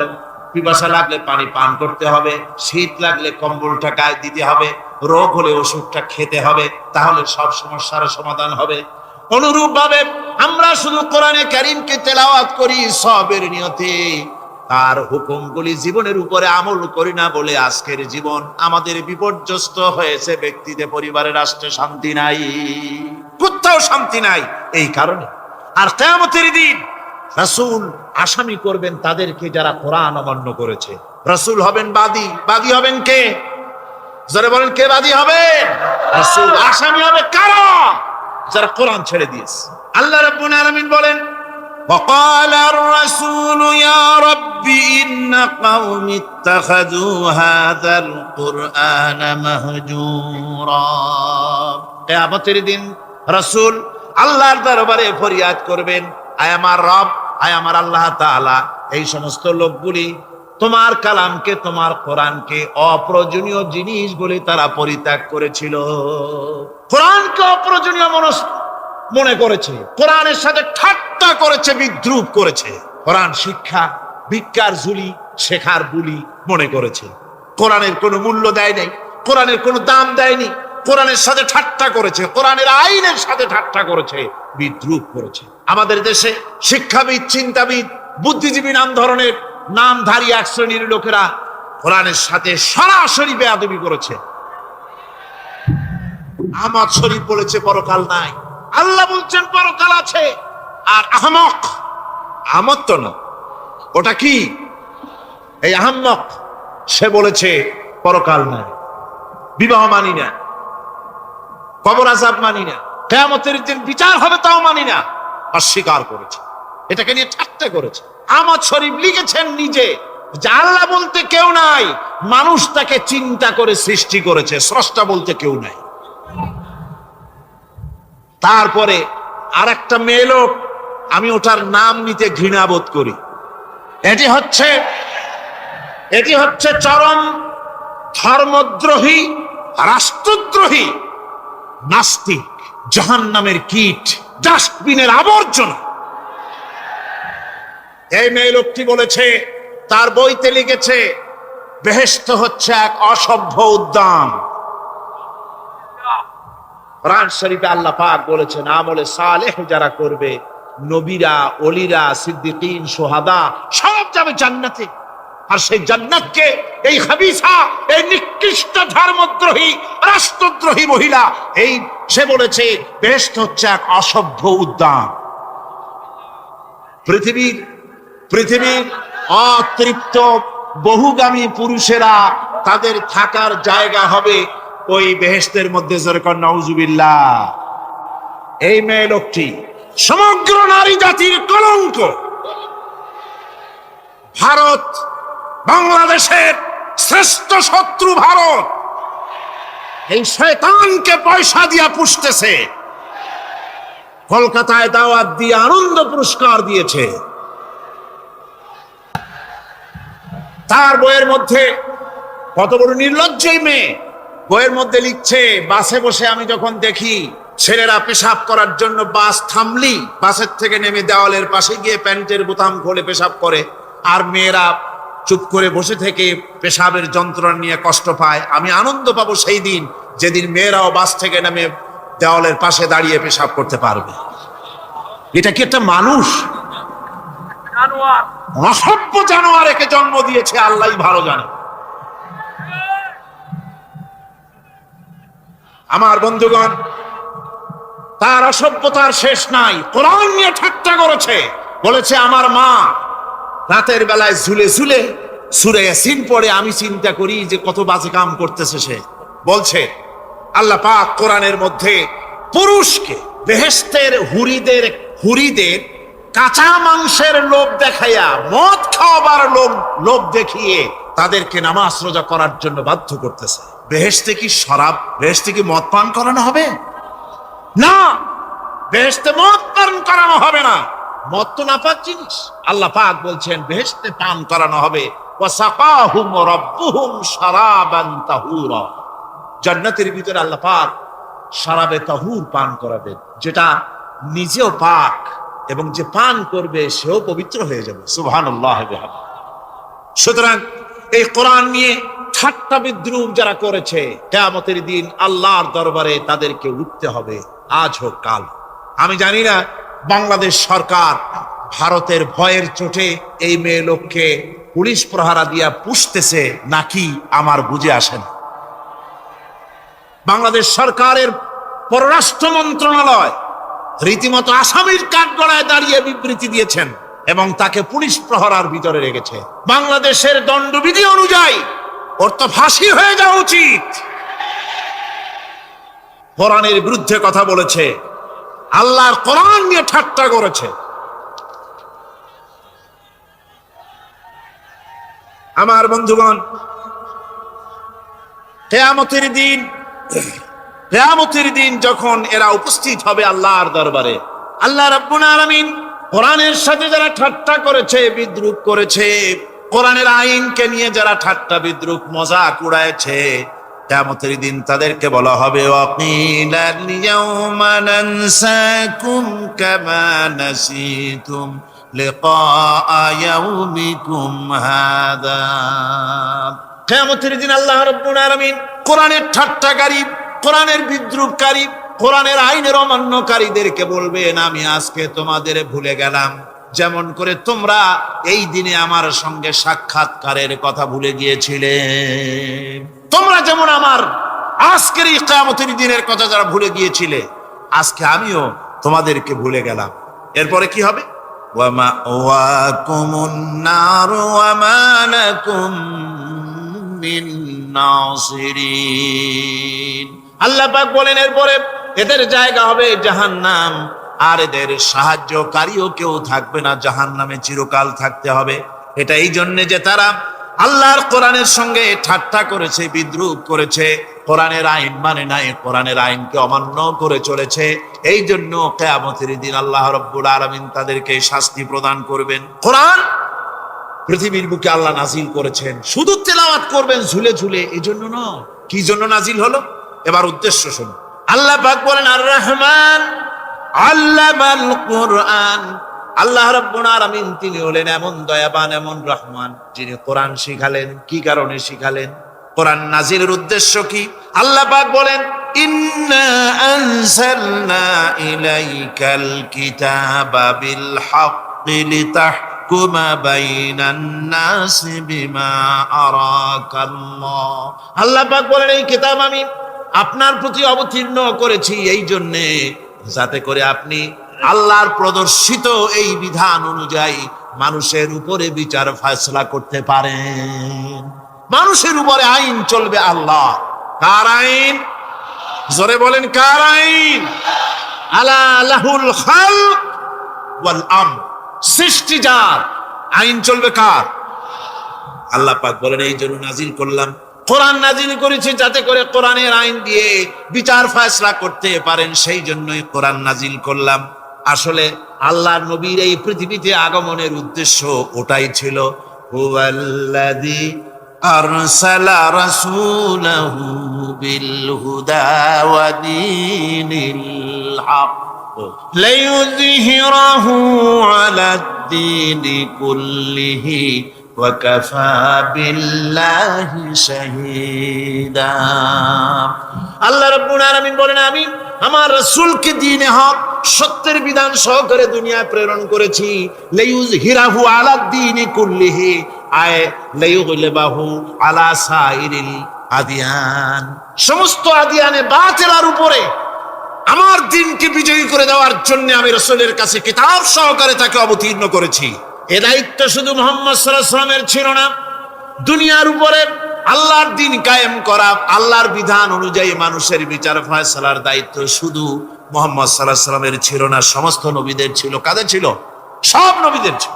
ফাবাসাল্লাহু আন-নাবিয়্যিনা মুবাশশিরিনা মুনযিরিন ওয়া আনজালা মা'আহুমুল কিতাবা বিল হাক্কি লিয়াহকুমা বাইনান নাস। আল্লাহ পাক বলেন, সমস্ত নবীদের কাছে আমি কিতাব অবতীর্ণ করেছি এই জন্য যে তারা সহজ এবং সোজা পথে যারা চলতে চায় তাদেরকে তিনি সুসংবাদ দিবেন, আর বাঁকা পথে যারা চলবে তাদেরকে তিনি জাহান্নামের ভীতি প্রদর্শন করবেন। আর আমি তার উপরে যে কিতাব অবতীর্ণ করেছি, এই কিতাব দিয়ে জনগণের উপরে বিচার ফয়সালা করবে, আইন চলবে আল্লাহর কিতাব দিয়ে।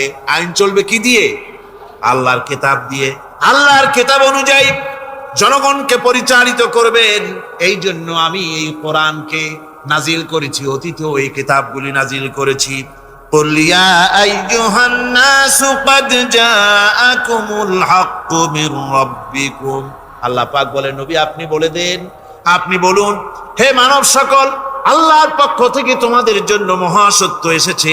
এই মহাসত্য যদি অনুসরণ করো তোমাদের জন্য কল্যাণকর হবে।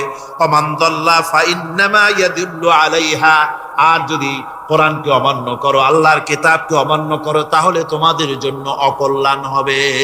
আজ আপনারা বলেন, আল্লাহর কিতাবের আইন কি আমাদের দেশে চলে?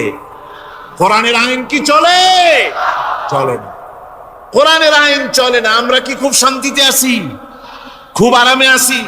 শ্রমিকরা তাদের শ্রমের মূল্য পায়, কৃষক তার উৎপাদিত পণ্যের সঠিক দাম পায়, নারী তার সতীত্বের মর্যাদা পায়। জনগণ কি আরামে ঘুমাতে পারে? না, জনগণ রীতিমতো দুবেলা পেট পুরে সমস্ত জনগণ খেতে পারে।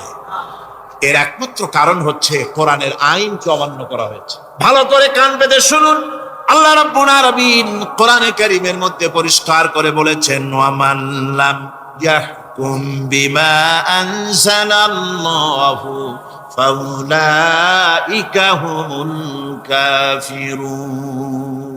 যারা নাকি আমার দেওয়া বিধান অনুযায়ী, কোরআন অনুযায়ী যারা বিচার ফয়সালা করে না, ফাউলাইকা হুমুল কাফিরুন, ফাউলাইকা হুমুজ জালিমুন, ফাউলাইকা হুমুল ফাসিকুন। যারা আমার দেওয়া বিধান অনুযায়ী বিচার ফয়সালা করে না, তারা কাফির, তারা জালিম, তারা ফাসিক। সুতরাং এর ভিতরে এই জুলমের মধ্যে জালিমদের অন্তর্গত, ফাসিকদের অন্তর্গত হয়ে বাংলাদেশের বহু মুসলমান, পৃথিবীর বহু এলাকার মুসলমান এর মধ্যে লিপ্ত হয়ে আছে। কোরআনের আইন চালু না করলে পরে, কোরআনের আইন না মানলে পরে জালিম হতে হবে, কাফির হতে হবে, ফাসিক হতে হবে। অর্থাৎ যতখানি না মানবেন ততখানি এই বিশেষণে বিভূষিত হতে হবে। এক শ্রেণীর লোক আছে যারা বলে বেড়ান ধর্ম আর রাজনীতি আলাদা। বলেন কিনা? কন জোরে বলেন, বলে কিনা? ধর্ম আর রাজনীতি আলাদা। তারা বলেন আমরা ধর্ম নিরপেক্ষ থাকতে চাই। তারা কি থাকতে চায়?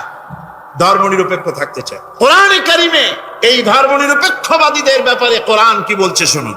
আল্লাহ রাব্বুল আলামিন বলেন, আলাম তারা ইলাল্লাযীনা ইয়াজউমুনা আন্নাহুম আমানু বিমা উনজিলা ইলাইকা ওয়া মা উনজিলা মিন ক্বাবলিক। আল্লাহ পাক বলেন, হে নবী, তুমি কি সেই সব লোকদেরকে দেখেছো যারা দাবি তো করে যে আমরা আল্লাহর উপর ঈমান এনেছি আর এই কিতাবের উপর ঈমান এনেছি, এর পূর্বে যত কিতাব নাজিল হয়েছে সেসব কিতাবের উপরেও ঈমান এনেছি। ধর্ম নিরপেক্ষবাদীরা তারা তো বলে না যে আল্লাহ মানি না, কোরআন মানি না, একথা বলে না, ওটা বলে না। কি বলে? সেই বলা কথাটাই আল্লাহ এখানে অনেক আগে বলে রেখেছেন।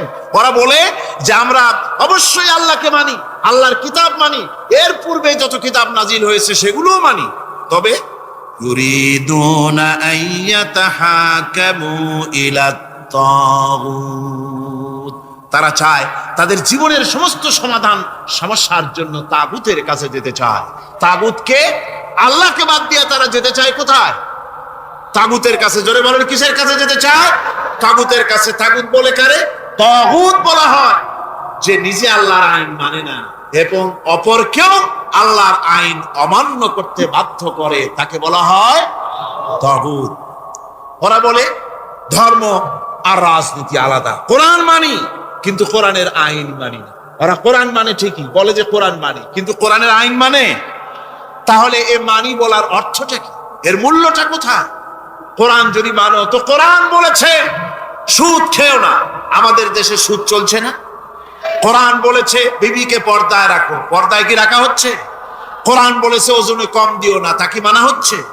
কোরআন বলেছে আমার আইন দিয়ে দেশ শাসন করো, তা কি করা হচ্ছে? সুতরাং ধর্মনিরপেক্ষ মতবাদ যেটা, এই মতবাদটা কোরআনের দৃষ্টিতে কুফরি মতবাদ। ধর্মনিরপেক্ষ মতবাদ কি? জোরে বলেন, ধর্মনিরপেক্ষ মতবাদ কি? কোন মুসলমান, যে ব্যক্তি নিজেকে মুসলমান বলে দাবি করে, ধর্মনিরপেক্ষ মতবাদ সে বিশ্বাস করতে পারে না, জায়েজ নাই, হারাম। আফাতুমিনুনা বিবাদিল কিতাব ওয়া তাকফুরুনা বিবাদ, তোমরা কোরআনের কিছু অংশকে মেনে নিবে আর কিছু অংশকে করবে অস্বীকার। এটা যদি করো দুনিয়ার জীবনে পাবে দুনিয়ার জীবনে জিল্লতি আসবে, লাঞ্ছনা আসবে, আর কিয়ামতে পাবে জাহান্নামের শাস্তি। সুতরাং ধর্মনিরপেক্ষ মতবাদের অর্থ তারা বলে যে ধর্মহীনতা নয়, আসলে কিন্তু ধর্মনিরপেক্ষ মতবাদের অর্থই হলো ধর্মহীনতা। ঠিক কিনা কন? জোরে বলেন ঠিক কিনা? এই ধর্মনিরপেক্ষ মতবাদ আমাদের দেশের জন্ম হয় নাই, এর জন্ম হয়েছে ইউরোপ সভ্যতায়। প্রাচীন ইউরোপ সভ্যতায় এর জন্ম হয়েছিল, সেখান থেকে তার আন্ডা বাচ্চা ভারতে এসেছিল। ভারত থেকে এই আন্ডা বাচ্চার কিছু অংশ 1972 সালে তদানীন্তন সরকারের মাথার উপরে ভারত চাপিয়ে দিয়েছিল। সেই ধর্মনিরপেক্ষ মতবাদ 1972 সনের সংবিধানে লেখা হলো, কিন্তু 1982 সনে যখন সংবিধান আবার অ্যামেন্ডমেন্ট করা হলো, তখন ধর্মনিরপেক্ষতার কপালে ঝাঁটা মেরে বিদায় করা হয়েছে। বাংলাদেশে ধর্মনিরপেক্ষ মতবাদ চলতে পারে না। ধর্মনিরপেক্ষ মতবাদের কথা আমাদের দেশে তারাই বলে যারা 72 সনে ক্ষমতায় ছিলেন। তারা ধর্মের সাথে কি ব্যবহার করেছেন আমরা ভুলে যাই নাই, আপনারা ভুলে গেছেন। 1972 সনে দেশের সমস্ত বিশ্ববিদ্যালয়ের মনোগ্রাম থেকে ইকরা বিসমি রাব্বিকাল্লাযী খালাক রাব্বি জিদনি ইলমা, কোরআনে কারীমের আয়াতকে বিদায় করে দেওয়া হয়েছিল। শাসনতন্ত্রের শিরোনামে বিসমিল্লাহকে গ্রহণ করা হয় নাই। শুধু তাই নয়, কোরআনে কারীম যেখানে তেলাওয়াত করা হয়, তখনকার সময় রেডিওতে, টেলিভিশনে, ওই 72 থেকে 3 বছর, এবং এখনো সেই দলটি মিটিং করতে গিয়ে, কোনো জায়গায় কিছু করতে গিয়ে, আগে কোরআন শরীফ, তারপরে গীতা, তারপরে বাইবেল, এগুলি হচ্ছে মুনাফিকের লক্ষণ। কিসের লক্ষণ? যেখানে যেই টেবিলে, যেই মঞ্চে কোরআন তেলাওয়াত হয়, বাইবেল গীতা পড়া হারাম পড়া হতে পারে না। কোরআনের চাইতে শ্রেষ্ঠ কিতাব আল্লাহর দুনিয়া আছে? সমস্ত কিতাবকে রদ করেছে কোরআন। হযরত ওমর রাদিয়াল্লাহু তাআলা রাসূল করিম সাল্লাল্লাহু আলাইহি ওয়াসাল্লামের কাছে গিয়ে তাওরাতের একটা পাতা পড়তেছি। হযরত আবু বকর রাদিয়াল্লাহু তাআলা সেখানে চলে এলেন। এসে দেখেন রাসূল করিম সাল্লাল্লাহু আলাইহি ওয়াসাল্লামের চেহারা মোবারক লাল হয়ে গিয়েছে গুসায়। হযরত আবু বকর বললেন, ওমর তুই যদি এর থেকে মরে যেতিস, তুই যদি এর থেকে মরে যেতিস, তুই যদি এর থেকে মরে যেতি। তিনবার বলল। হযরত ওমর শিউরে উঠলেন, হতচকিত হয়ে উঠলেন। আবু বকর আমাকে মরার কথা বলছেন কেন? তিনি তাকিয়ে দেখেন রাসূল করিম সাল্লাল্লাহু আলাইহি ওয়াসাল্লামের চেহারা মোবারক গুসায় লাল। হযরত ওমর বলছেন, ইয়া রাসূলুল্লাহ, আমার এবং আমার পিতা মাতার জীবন আপনার কদম মোবারকে উৎসর্গ হয়ে যায়। আমি অপরাধ করেছি, কি অন্যায় করেছি হুজুর আমাকে? হুজুর বলছেন, ওমর তুমি যে তাওরাতের পাতা আমার সামনে পড়তেছো, এই তাওরাত যার উপরে নাজিল হয়েছিল, সেই মুসা আলাইহিস সালাম যদি আজকে বেঁচে থাকতেন, তাহলে আমার উম্মতের ভিতরে শামিল হয়ে যাওয়া তার জন্য ফরজ হয়ে যেত। অতীতের সমস্ত কিতাবকে রদ করা হয়েছে, সমস্ত শরিয়াতকে বন্ধ করা হয়েছে। সুতরাং কোন মুসলমানের প্ল্যাটফর্মে যেখানে কোরআন তেলাওয়াত হয়, বেদ বাইবেল গীতা পড়া হারাম সেখানে। এই মুনাফিকরা তাও করে থাকে। আমার মুসলমান ভাইয়েরা, নজরুল ইসলাম কলেজের ইসলাম শব্দ বাদ দিয়ে নজরুল কলেজ করা হয়েছিল। সলিমুল্লাহ মুসলিম হলের মুসলিম শব্দ বাদ দিয়ে শুধু সলিমুল্লাহ হল করা হয়েছিল। তার মানে ধর্ম এদের কলিজায় আগুন জ্বালিয়ে দেয়। ইসলামের নাম বরদাস্ত হয় না, কোরআনের নাম বরদাস্ত হয়। আর বরদাস্ত হয়নি বলেই আল্লাহ পাক তার ইন্তেকাম নিয়েছে। আমার বক্তব্য হচ্ছে, কোরআনে কারীম পৃথিবীতে এসেছে শাসন করতে দুনিয়াকে। তার মধ্যে রয়েছে রাজনীতি, অর্থনীতি, সব। এই বিচার ফয়সালা কোরআন থেকে যারা গ্রহণ করে না, রাসূলকে যারা বিচারক মানে না, তাদের সম্পর্কে আল্লাহ পাক কি বলছেন শুনুন। ফালা ওয়া রাব্বিকা লা ইউমিনুনা হাত্তা ইউহাক্কিমুকা ফীমা শাজারা বাইনাহুম থুম্মা লা ইয়াজিদু ফি আনফুসিহিম হারাজাম মিম্মা কাদাইতা ওয়া ইউসাল্লিমু তাসলিমা।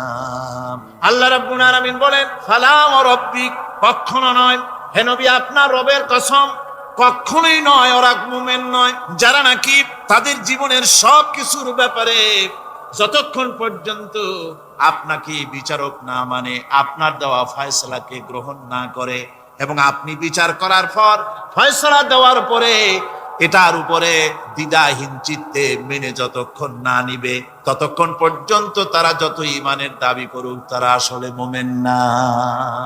এ ফতোয়া কার? এ ফতোয়া কার?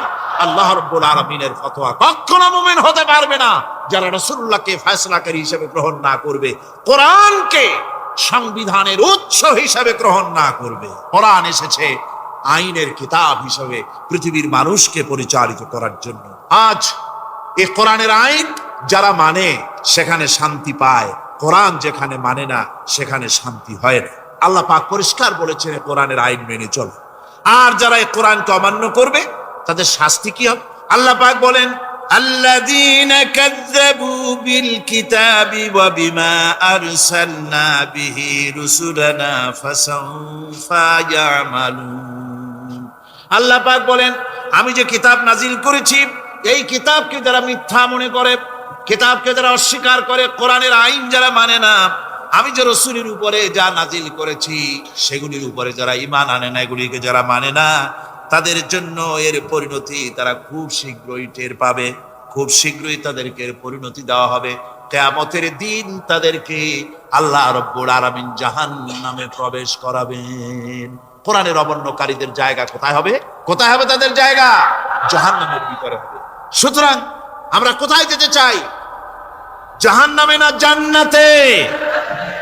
বেহেশতে যদি যেতে চাই, দুনিয়ায় যদি শান্তি চাই এবং আখিরাতে যদি মুক্তি পেতে চাই, তাহলে আমাদেরকে কোরআনের আইনকে মানতে হবে। কিসের আইন মানা লাগবে? কোরআনের আইন মানতে হবে। কোরআনে কারীমের নাজিল হলো, আল্লাহ পাক যে কোরআন আমাদের শিখালেন, আর রহমান আল্লামাল কোরআন, যে কোরআন তিনি আমাদের শিখালেন। এই কোরআন নাজিলের পদ্ধতি ছিল মদিনা এবং মক্কা। রাসূলের মক্কি জিন্দেগিতে কিছু নাজিল হয়েছে, আর মদনী জিন্দেগিতে নাজিল হয়েছে কিছু। মক্কা শরীফে যেগুলি নাজিল হয়েছে সে সূরাগুলো ছিল তাওহীদ, রিসালাত এবং আখিরাতের উপরে নির্ভর করে। আর মদনী সূরা যেগুলি ছিল সেগুলি ফৌজদারি দণ্ডবিধি, উত্তরাধিকারী আইন, তারপরে যাকাত, ওসর, যুদ্ধ, সন্ধি, বন্দি, এরপরে রয়েছে স্বরাষ্ট্রনীতি, পররাষ্ট্রনীতি, অর্থনীতি, জীবন পরিচালনার সমস্ত বিধি আর ব্যবস্থা মদনী জিন্দেগীর সূরাগুলিতে, অবতীর্ণ সূরাগুলিতে আল্লাহ রাব্বুল আলামিন নাজিল করেছে। কোরআন শরীফ মানুষের সকল সমস্যার সমাধান দিয়েছে। এখানে আমি এখন তার কিছু নমুনা পেশ করছি আপনাদের সামনে, আপনাদের বোঝার জন্য যে কোরআন, অনেকে বলে যে কোরআনের তাফসীরের ভেতরে রাজনীতির আলোচনা হয়। রাজনীতি সেইটুক করি যেটুকুন আল্লাহ কোরআনে করেছেন। জোরে কোন আলহামদুলিল্লাহ। এর থেকে বালাই কিছু বলি নাকি? কোরআন যেটুকুন করেছে, রাসূলুল্লাহ যেটুকুন করেছে, একজন মুসলমান হিসাবে তা করা আপনার আমার জন্য কি সুন্নত, নফল? ওইটা করা কি জোরে কোন? এটা করা আমাদের জন্য ফরজ। সেই জন্য আমি কিছু নমুনা পেশ করছি আপনাদের সামনে, বুঝতে পারবেন যে কোরআন শুধু নামাজের কথা নিয়ে আসে নাই। কোরআনের মধ্যে আয়াত সংখ্যা কত? ৬,৬৬৬, এটা ঠিক না, কিছু কম আছে। ৬,০০০ কয়েক শত, ভালো করে গুনে দেখা দরকার। তো এই যে আয়াতে কারিমা যেগুলি রয়েছে, এর মধ্যে মাত্র ৫০০ আয়াত হচ্ছে হুকমে শরঈ। ভালো করে শুনুন, ৫০০ আয়াত আদেশ এবং নিষেধ জাতীয়, এটা করো ওটা করো না, এটা হালাল ওটা হারাম, এ হলো ৫০০। তো এই যদি ৫০০ হয় তাহলে বাকি ৬,০০০ কি?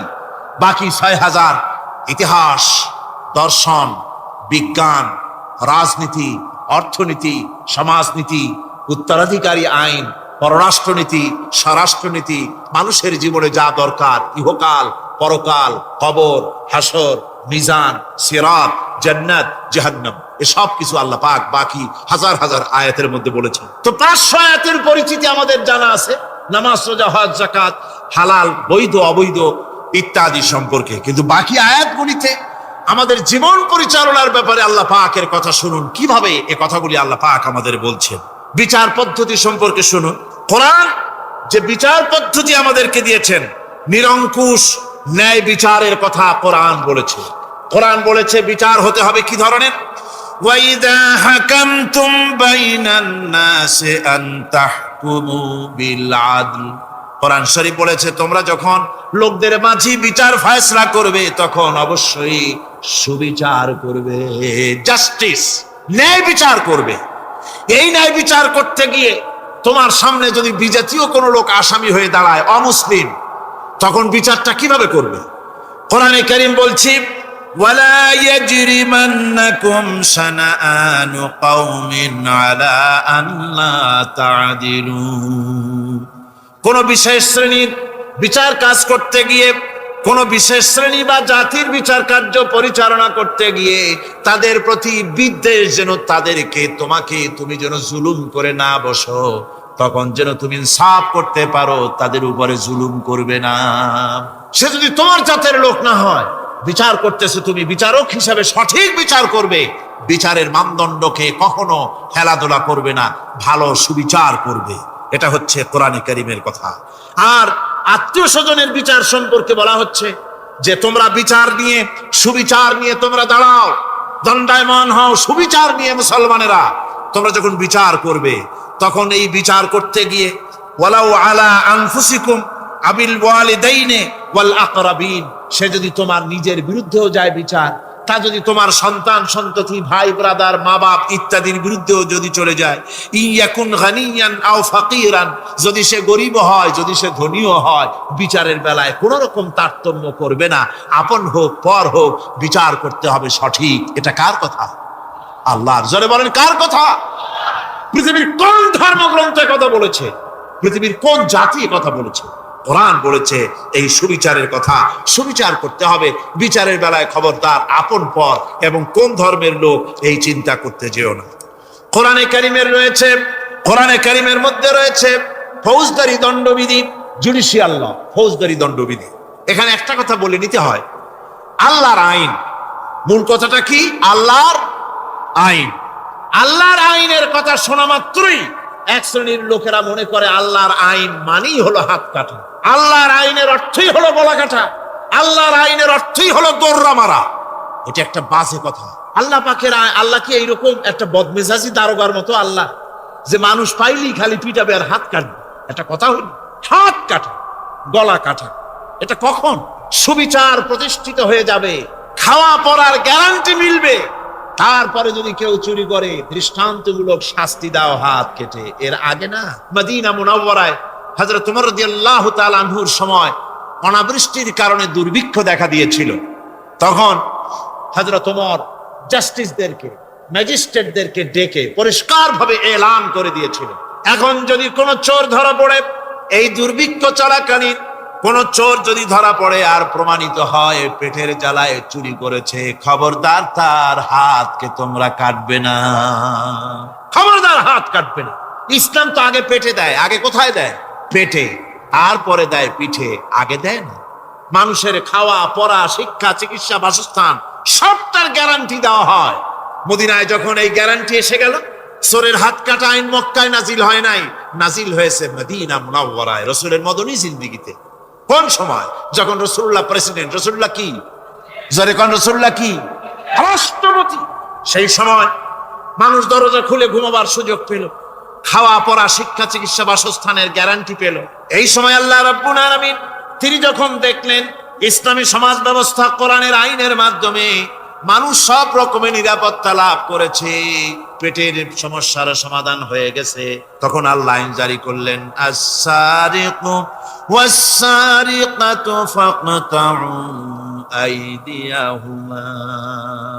চোর পুরুষ হোক আর নারী হোক, উভয়ের হাত কেটে দাও। পুরুষ হোক আর নারী হোক, এখন উভয়ের হাত কেটে দাও। দৃষ্টান্তমূলক শাস্তি হোক, যাতে করে এই চুরি আর কেউ না করে। পেটে খাবার আছে, চাকরি আছে, ওষুধ আছে, শিক্ষা আছে, থাকার মতো জায়গা আছে, এখন চুরি করো কেন? তাহলে বোঝা যাবে এটা নেশায় পরিণত হয়েছে। কি হয়েছে? নেশা।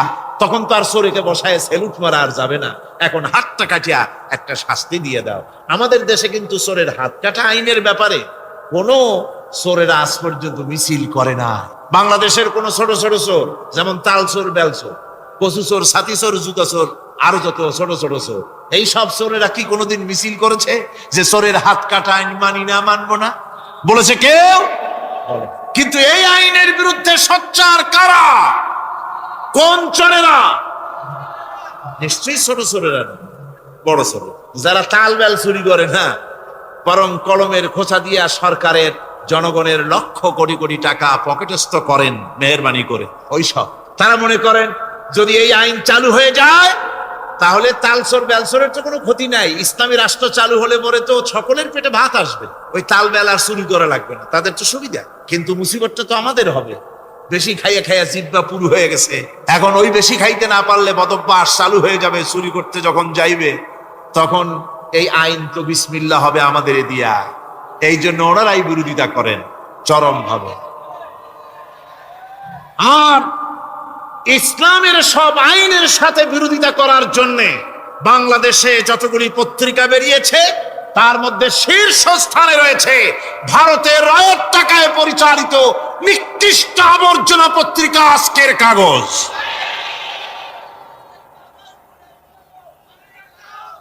ওই কাগজে, এই কাগজের একটা প্রবন্ধ লেখা হয়েছে আজ। সেই প্রবন্ধে লেখা হয়েছে ধর্মভিত্তিক রাজনীতি এমনি এমনি নিষিদ্ধ করা যাবে না, সম্ভব হবে না, এটাকে একেবারে গোড়া থেকে উপড়ে ফেলে দিতে হবে। বাউগড়ির আবদার, ভারতের টাকা নিয়ে লাফালাফি করছে আজকে তারা। বাংলাদেশ থেকে ধর্মভিত্তিক রাজনীতি নিষিদ্ধ ঘোষণার জন্য পায়তারা চালাচ্ছে এই পত্রিকার মাধ্যমে। এই পত্রিকার একমাত্র কাজ গোটা জাতিসত্তাকে দ্বিধা বিভক্ত করা, ইসলামের বিরুদ্ধে ইয়াং জেনারেশনকে খেপিয়ে তোলার জন্য আদা পানি খেয়ে লেগেছে। ধর্মভিত্তিক রাজনীতি নিষিদ্ধ ঘোষণা করার জন্য আপ্রাণ প্রচেষ্টা চালাচ্ছে। সংসদে পর্যন্ত এই বক্তব্য উঠানো হয়েছে, তাই না? সংসদে উত্থাপিত হয়েছে ধর্মভিত্তিক রাজনীতি নিষিদ্ধ ঘোষণা করতে হবে।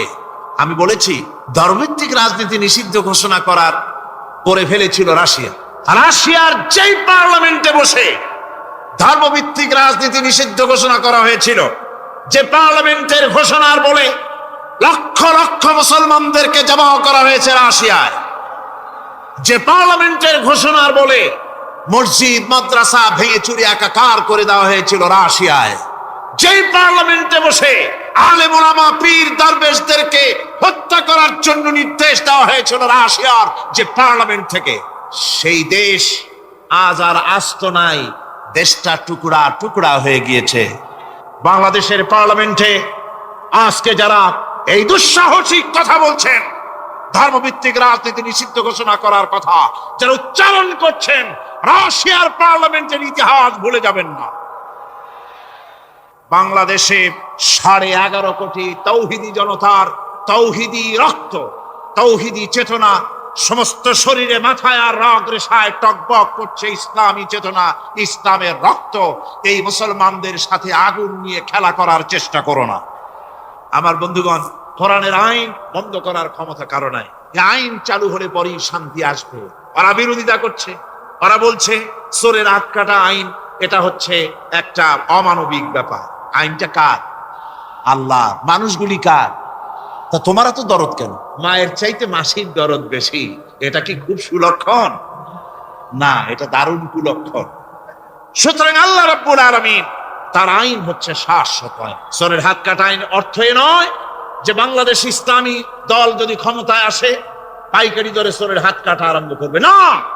ততক্ষণ পর্যন্ত আইন চালু হবে না যতক্ষণ পর্যন্ত সমস্ত মানুষ তাদের কর্মসংস্থান না হবে, খাবার না পাবে, চাকরি বাকরি না হবে, খেয়ে পরে খাওয়া পড়া শিক্ষা চিকিৎসা বাসস্থান সবটার গ্যারান্টি মিলবে, তারপরে আইন চালু হবে। এর আগে আল্লাহ রাব্বুল আলামিন ফৌজদারি দণ্ডবিধির আওতার ভিতরে চোরের কি শাস্তি হবে তা বললেন, নরহত্যার শাস্তি কি হবে তাও আল্লাহ পাক এখানে বলছেন, ইয়া আইয়ুহাল্লাযীনা আমানু কুতিবা আলাইকুমুল কিসাসু ফিল কাতলা।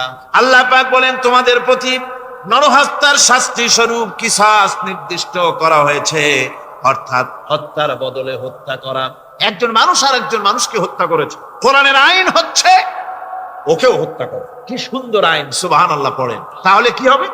রেডিও টেলিভিশনে পত্র পত্রিকার মাধ্যমে যদি খবর ছড়ানো হয় যে হত্যাকারীর বিচার হবে কোরআনের আইন অনুযায়ী, প্রকাশ্য রাজপথে হত্যাকারীকে তাকেও যদি হত্যা করে দেওয়া হয়, এই দৃশ্য উপস্থিত জনতা যত দেখবে, পত্র পত্রিকায় খবর পাবে, টেলিভিশনের পর্দায় দেখতে পাবে, যারা দেখলো এই সব লক্ষ লক্ষ জনতার ভেতরে মানুষ হত্যা করার দুঃসাহস আর আসবে?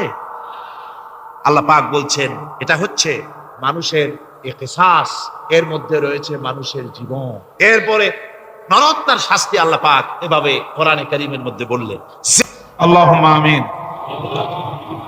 ربنا ظلمنا أنفسنا وإن لم تغفر لنا وترحمنا لنكونن من الخاسرين آمين ربنا لا تزغ قلوبنا بعد إذ هديتنا وهب لنا من لدنك رحمة إنك أنت الوهاب রব্বুল আলামিন দীর্ঘ রজনী পর্যন্ত তোমার বান্দারা লক্ষ লক্ষ মানুষ কোরআনে কারীমের কথা শুনেছে, তোমার হাবিবের কথা শুনেছে। আয় আল্লাহ তাআলা, তুমি দয়া করে মেহেরবানি করে তেলাওয়াত এবং দরুদ ও সালামের সওয়াব রাসূল করিম সাল্লাল্লাহু আলাইহি ওয়াসাল্লামের রূহ মুবারকে পৌঁছিয়ে দাও। রব্বানা তাকাব্বাল মিন্না ইন্নাকা আনতাস সামিউল আলিম ওয়া তুব আলাইনা ইন্নাকা আনতাত তাওয়াবুর রহিম। সুবহান রাব্বিকা রাব্বিল ইজ্জাতি আম্মা ইয়াসিফুন ওয়া সালামুন আলাল মুরসালিন আলহামদুলিল্লাহি রাব্বিল আলামিন ওয়াজআল আখিরা কালিমাতিন ইনদাল মাউত লা ইলাহা ইল্লাল্লাহু মুহাম্মাদুর রাসূলুল্লাহ। আসসালামু আলাইকুম ওয়া রাহমাতুল্লাহ। চুল নিজের ছিটতে ইচ্ছে করছে তা, আহারে এখন যদি আমি কোনো পরপুরুষের সামনে পড়ি তাহলে তো আমার সারা জীবনের লালিত সতীত্ব ধ্বংস হবে, আমার অলংকার আদি চুরি হবে। ভয়তে চোখ দিয়ে পানি পড়তেছে। আস্তে আস্তে করে গন্তব্যের দিকে আগাচ্ছে, হঠাৎ দেখতে পেল দূরের থেকে একটা যুবক পুরুষ তার দিকেই আসতেছে। মেয়ে লোকটি ভয়তে বসে পড়েছে, সুন্দরী যুবতী নারী বসে বসে ভয়ের চোটে এখনই আমার সব শেষ। যুবকটি আস্তে আস্তে করে হেঁটে মহিলাটির সামনে এসে দাঁড়ায় আছে। মহিলা ভয়তে চোখ থেকে দর দর করে পানি পড়ছে। যুবক বলছে কি জানেন, যুবকটি মেয়ে লোকের চোখের উপরে চোখ রেখে বলছে, মা, আমাকে দিয়ে তোমার কোনো ক্ষতি হবে না। মা, তুমি কোথায় যেতে চাও আমাকে বলো, আমি তোমাকে নিরাপদে পাহারা দিয়ে তোমার গন্তব্যে পৌঁছে দেব। আমার পরিচয় শোনো, আমি মুসলমান। নবী করিম সাল্লাল্লাহু আলাইহি ওয়াসাল্লাম এই মুসলমান বানাইছিলেন। এই ছিল তার ইসলাম। অমুসলিমরা মনে করেছিল মোহাম্মদ সাল্লাল্লাহু আলাইহি ওয়াসাল্লাম আমাদের মূর্তি ভাঙতে আসছে। রাসূলুল্লাহ তো মূর্তি ভাঙছেন, কাবা শরীফের মধ্যে অবৈধভাবে মূর্তি উঠেছিল, সেই জন্য সেগুলো ভাঙছে। কারো বাড়ি গিয়ে কারো মূর্তি তো ভাঙেন নাই। আছে কোনো হাদিস, কোন দলিল আছে যে কারো বাড়ি গিয়ে মূর্তিগুলো ভাড়াই দিয়েছে তাদের মূর্তি? যেহেতু আল্লাহর ঘর, এর ভিতরে মূর্তি থাকতে পারবে না, তিনি বের করে ফেলেছেন। আল্লাহ তো কোরআন শরীফে বলেছেন, কারো দেবতাকে গালি দিও না। কারো দেবতাকে গালি দিলে ওরা তোমার আল্লাহরে গালি দিবে। কারো মন্দির ভেঙো না, প্যাগোডা ভেঙো না, গির্জা ভেঙো না, কারো উপাসনালয় ভেঙো না। সুবহানাল্লাহ বলবেন না? ওমর রাদিয়াল্লাহু তাআলা আনহু জেরুজালেম দখল করলেন। জেরুজালেম দখল করার পর নামাজে রক্ত হয়েছে। জেরুজালেমটা দখল হয়েছিল আবু উবাইদা ইবনুল জাররাহ রাদিয়াল্লাহু তাআলা আনহুর হাতে। কিন্তু ওরা বলল, যারা শাসন করে তারা বলল যে আমরা তো পরাজিত হয়েছি, তো তোমাদের হাতে নগরের চাবি দেব না, আমরা সারেন্ডার করব আমিরুল মুমিনিনকে আনো। তা আমিরুল মুমিনিন গেলেন, সে ঘটনা লম্বা, সেটা আমার বক্তব্য না। যাওয়ার পরে নামাজে রক্ত হয়েছে, উনি এখন নামাজের জায়গা খুঁজতেছেন। এক পাদ্রী এসে বললেন যে, আমিরুল মুমিনিন, আপনি কি খুঁজছেন? তিনি বললেন যে, আমি নামাজ পড়বো, আমার তো নামাজে রক্ত হয়ে গেছে। তিনি বললেন, আমাদের গির্জা ছেড়ে দিলাম, আমাদের গির্জায় গিয়ে আপনি নামাজ পড়ে আসেন। ওমর রাদিয়াল্লাহু তাআলা আনহু বললেন, কখনো আমি তোমার গির্জায় নামাজ পড়বো না। কেন? এই জন্য পড়বো না, আজকে যদি আমি তোমার গির্জায় নামাজ পড়ি, অসম্ভব নয়, কোন একদিন কোন মুসলমান হয়তো দাবি করে বসতে পারে, আমিরুল মুমিনিন যেহেতু নামাজ পড়েছেন গির্জায়, এটা গির্জা না, এটা আমাদের মসজিদ, আমি চাই না তোমাদের গির্জা মসজিদ হয়ে যাও। সুবহানাল্লাহ। ইসলাম কি আর আমি বুঝি কি, আর আমি যাচ্ছি কোথায়? ইসলামের চাইতে পরধর্ম সহিষ্ণু জাত আকাশের নিচেও নাই, জমিনের উপরেও নাই। সুবহানাল্লাহ বিহামদিহি। প্রিয় ভাই সব, সুতরাং নবী করিম সাল্লাল্লাহু আলাইহি ওয়াসাল্লাম এই সুন্দর ইসলাম দিলেন। কাফেররা মনে করছিল প্রথমে যে আমাদের বুঝি ধ্বংস করতে আসছে। যখন তারা দেখল নবীজির শাসনে ইসলাম রাষ্ট্রীয় ফর্মুলায় আসার পর বৃদ্ধরা ভাতা পায়, বয়স্করা ভাতা পায়, বেকারেরা ভাতা পায়, খাবারের অভাব কারো নাই, সকলের ঘরে দুয়ারে দুয়ারে খাবার, নিরাপত্তার প্রশ্নে মানুষ আর দরজা খুলে ঘুমায়, চোরের ভয় নাই, ডাকাতির ভয় নাই। যারা চোর ছিল, ডাকাত ছিল, তারা মানুষের সম্পদের পাহারাদার হয়ে গিয়েছে। নবীজি মদিনার শেষ জীবনে শেষ সূরা যেটা নাজিল হলো, আল্লাহ তাআলা বলছেন, ইযা জাআ নাসরুল্লাহি ওয়াল ফাতহু ওয়া রাআইতান নাসা ইয়াদখুলুনা ফি দীনিল্লাহি আফওয়াজা ফাসাব্বিহ বিহামদি রাব্বিকা ওয়াস্তাগফির ইন্নাহু কানা তাওয়াবা। যখন আল্লাহর মদদ আসবে, বিজয় আসবে, দেখতে পাবেন দলে দলে লোক ইসলামে প্রবেশ করছে।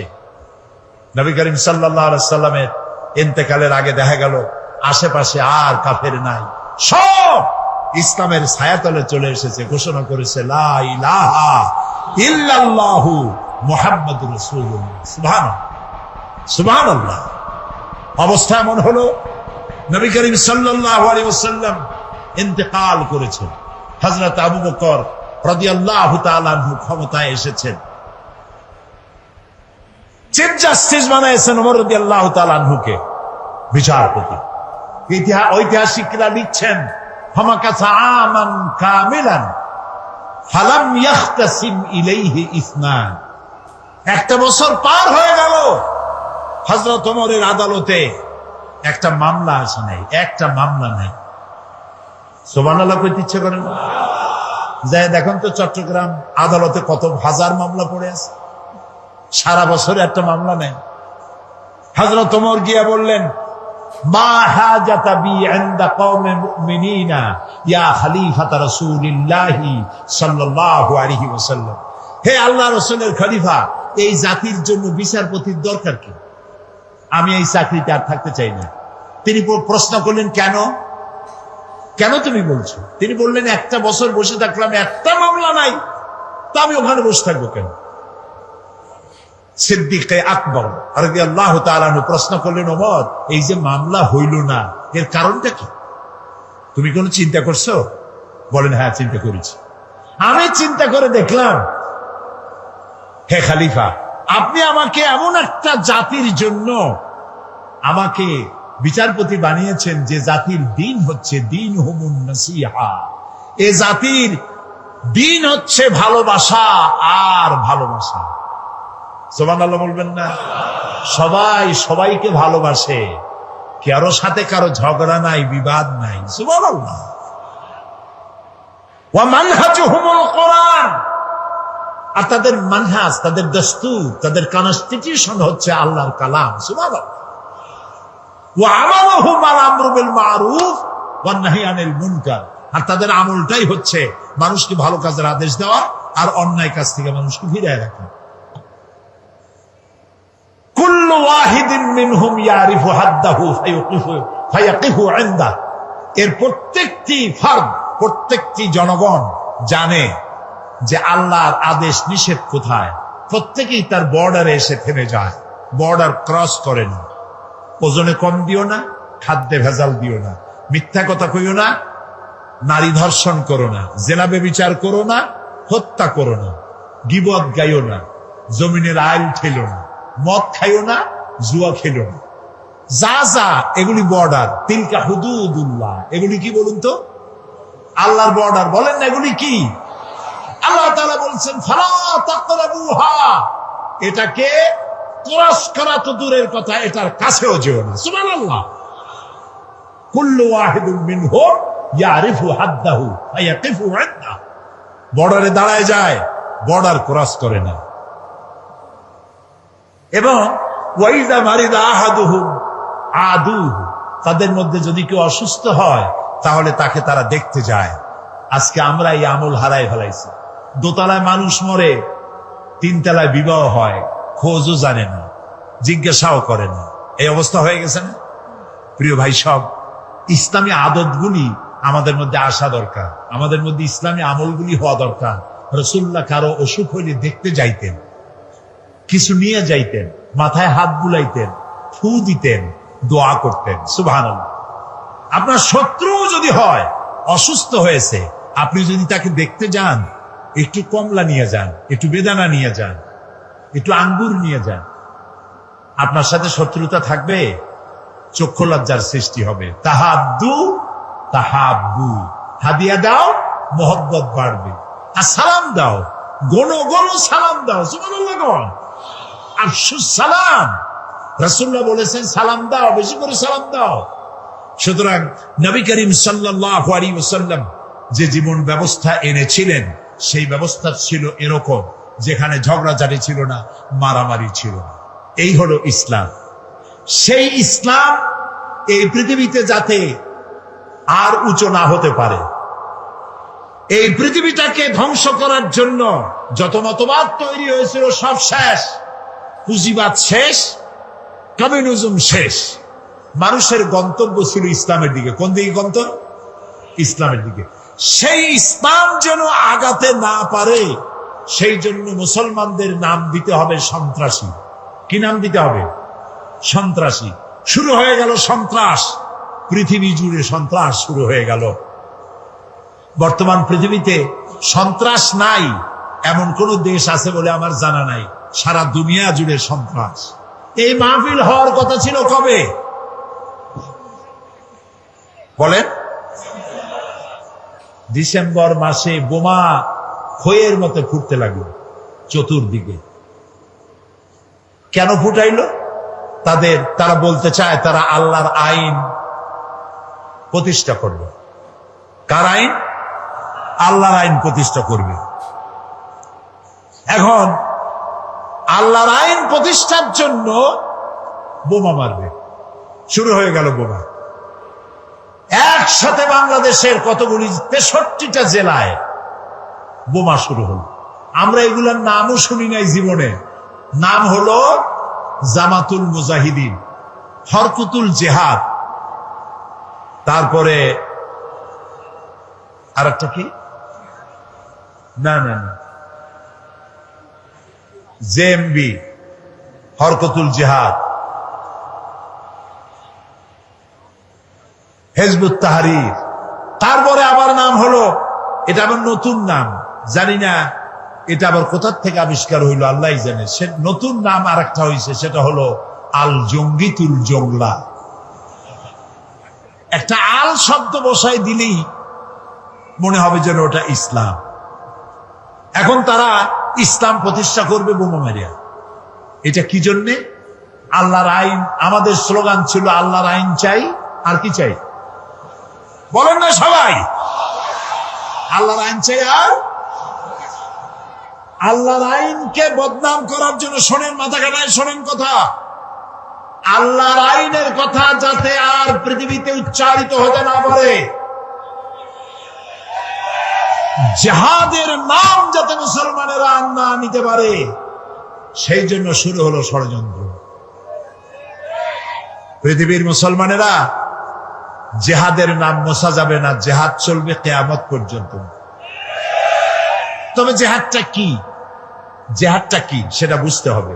জিহাদ আর কিতাল এক জিনিস নয়, জিহাদ আর যুদ্ধ এক জিনিস নয়, হলি ওয়ার এবং যুদ্ধ এক জিনিস নয়। জিহাদ এক পবিত্র জিনিস। সেটি কি?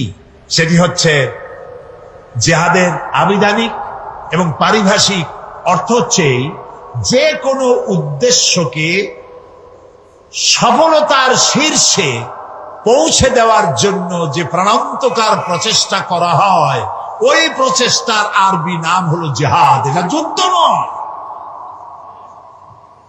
এখন আমার মূল লক্ষ্য ইসলাম প্রতিষ্ঠা। আমার মূল লক্ষ্য কি?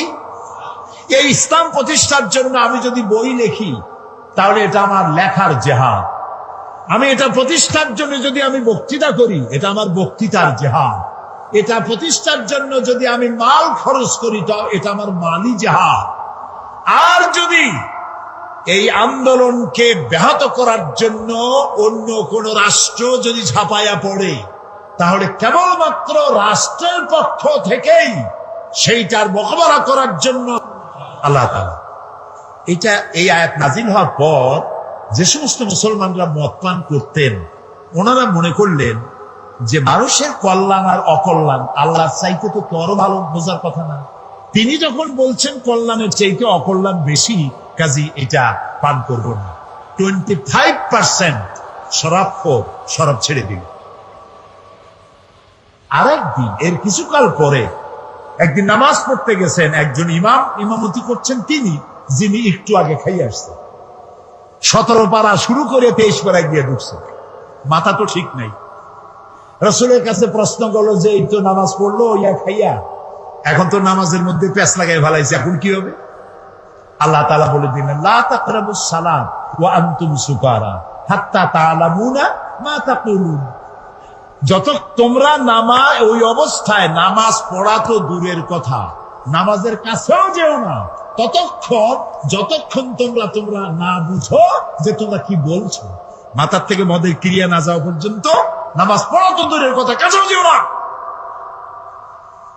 বুদ্ধিমান মুসলমানেরা মনে করলেন, এত খারাপ এটা খাইয়ে নামাজ পড়া তো দূরের কথা, কাছেও যাওয়া উচিত না, দেখতে এটা খাবো। আরো 25% ছেড়ে দিল। তাও আমরা সুবহানাল্লাহ করবো না। এখন কত হইল? রেশিও কত? 50-50। অর্ধেকে খায়, অর্ধেকে খায় না। আল্লাহর আইনের প্রতি আনুগত্যের রেশিও যখন এই পর্যায়ে আসছে, তখন চূড়ান্ত আয়াত নাজিল হয়ে গেল, ইন্নামাল খামরু ওয়াল মাইসিরু ওয়াল আনসাবু ওয়াল আজলামু রিজসুম মিন আমালি শাইতানি ফাজতানিবুহু। মদ, জুয়া, মূর্তি, পাশা, এগুলি সব নিষিদ্ধ ঘোষণা করা হলো। এগুলি সব শয়তান কর্তৃক উদ্ভাবিত নোংরা কাজ। তোমরা ফাজতানিবুহু, এগুলি পরিত্যাগ করো। শয়তান চায় এই কাজগুলির মাধ্যমে তোমাদেরকে আল্লাহর জিকির এবং স্মরণ থেকে বিরত রাখতে। ফাহাল আনতুম মুনতাহুন, তোমরা কি এগুলি জানার পরেও বিরত থাকবে না? তখন তো মাইক নাই, রেডিও নাই, টেলিভিশনও নাই, মোবাইলও নাই। রাসূলুল্লাহ বললেন, এই আয়াতগুলি রাস্তায় রাস্তায় তেলাওয়াত করো, যাও। কয়েকজন সাহাবী নামাজ দিলেন। সাহাবীরা রাস্তায় রাস্তায় আয়াত চিল্লায় পড়তেছেন। শরাব খানার ভিতরে যেসব মুসলমান শরাব খাচ্ছিলেন, কোরআনের আয়াত শুনতে পেলেন, হাতে গ্লাস ছিল, মদের ছুঁড়ে ফেলে দিলেন। মুখে নিয়েছিলেন, কুলি করলেন। যিনি গিলেছিলেন, গলায় আঙ্গুল দিয়ে বমি করে ফেলে দিলেন। মদের দোকানদার লাঠি মেরে তার মদের পাত্র ভেঙে চুরমার করে দিল। এর নাম মুসলমান, এর নাম ইসলাম, এর নাম ইসলাম। ঠাইসা দুনিয়া লা ইকরাহা ফিদ্দীন, দিনের মধ্যে কোনো বাড়াবাড়ি নাই। আমাদের ধর্মনিরপেক্ষ ভাইরা, ওনারা লা ইকরাহা ফিদ্দীন দিচ্ছেন ওনাদের ধর্মনিরপেক্ষের দলিল হিসাবে। না বুঝলে যা হয়। একজন মুরব্বী ওই দলের, নাম নেব না, বুঝে নিয়ে, বেছে নাই তিনি, মুখে দাড়ি জাড়ি ছিল। আমি একদম বললাম, বড় ভাই, এই ধর্মনিরপেক্ষ না থাকলে কি হয়? এইটারে বাদ দিলে আমরা তো কাছাকাছি হইতে পারি। আপনি আমার পাকা ধানে মই দেন নাই, আমিও আপনার হালের গরু পিটাই মারি নাই। আপনাদের সাথে আমাদের কোনো শত্রুতা নাই। এটা করেন কেন? এটা বাদ দিতে পারেন না? কয় কর কি? আল্লাহ নিজেই তো ধর্মনিরপেক্ষ। আস্তাগফিরুল্লাহ, কয় কি? আল্লাহ চাইতে ধর্মের পক্ষে কেউ আছে?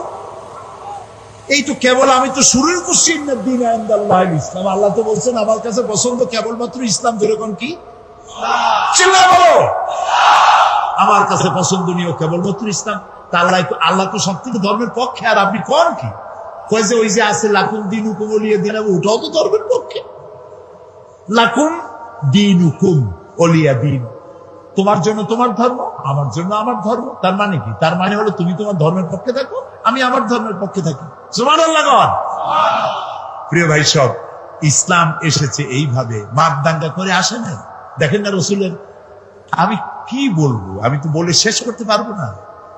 নবী করিম সাল্লাল্লাহু আলাইহি ওয়াসাল্লাম তখনও পর্দার আয়াত নাজিল হয় নাই। সাহাবীরাও বসা, মেয়ে লোকও বসা পাশাপাশি। এক যুবক মহিলা, এক যুবক পুরুষ, একটা সুন্দরী যুবতী, চেহারা ভালো লাগছে, তার দিকে এরকম তাকায় আছে।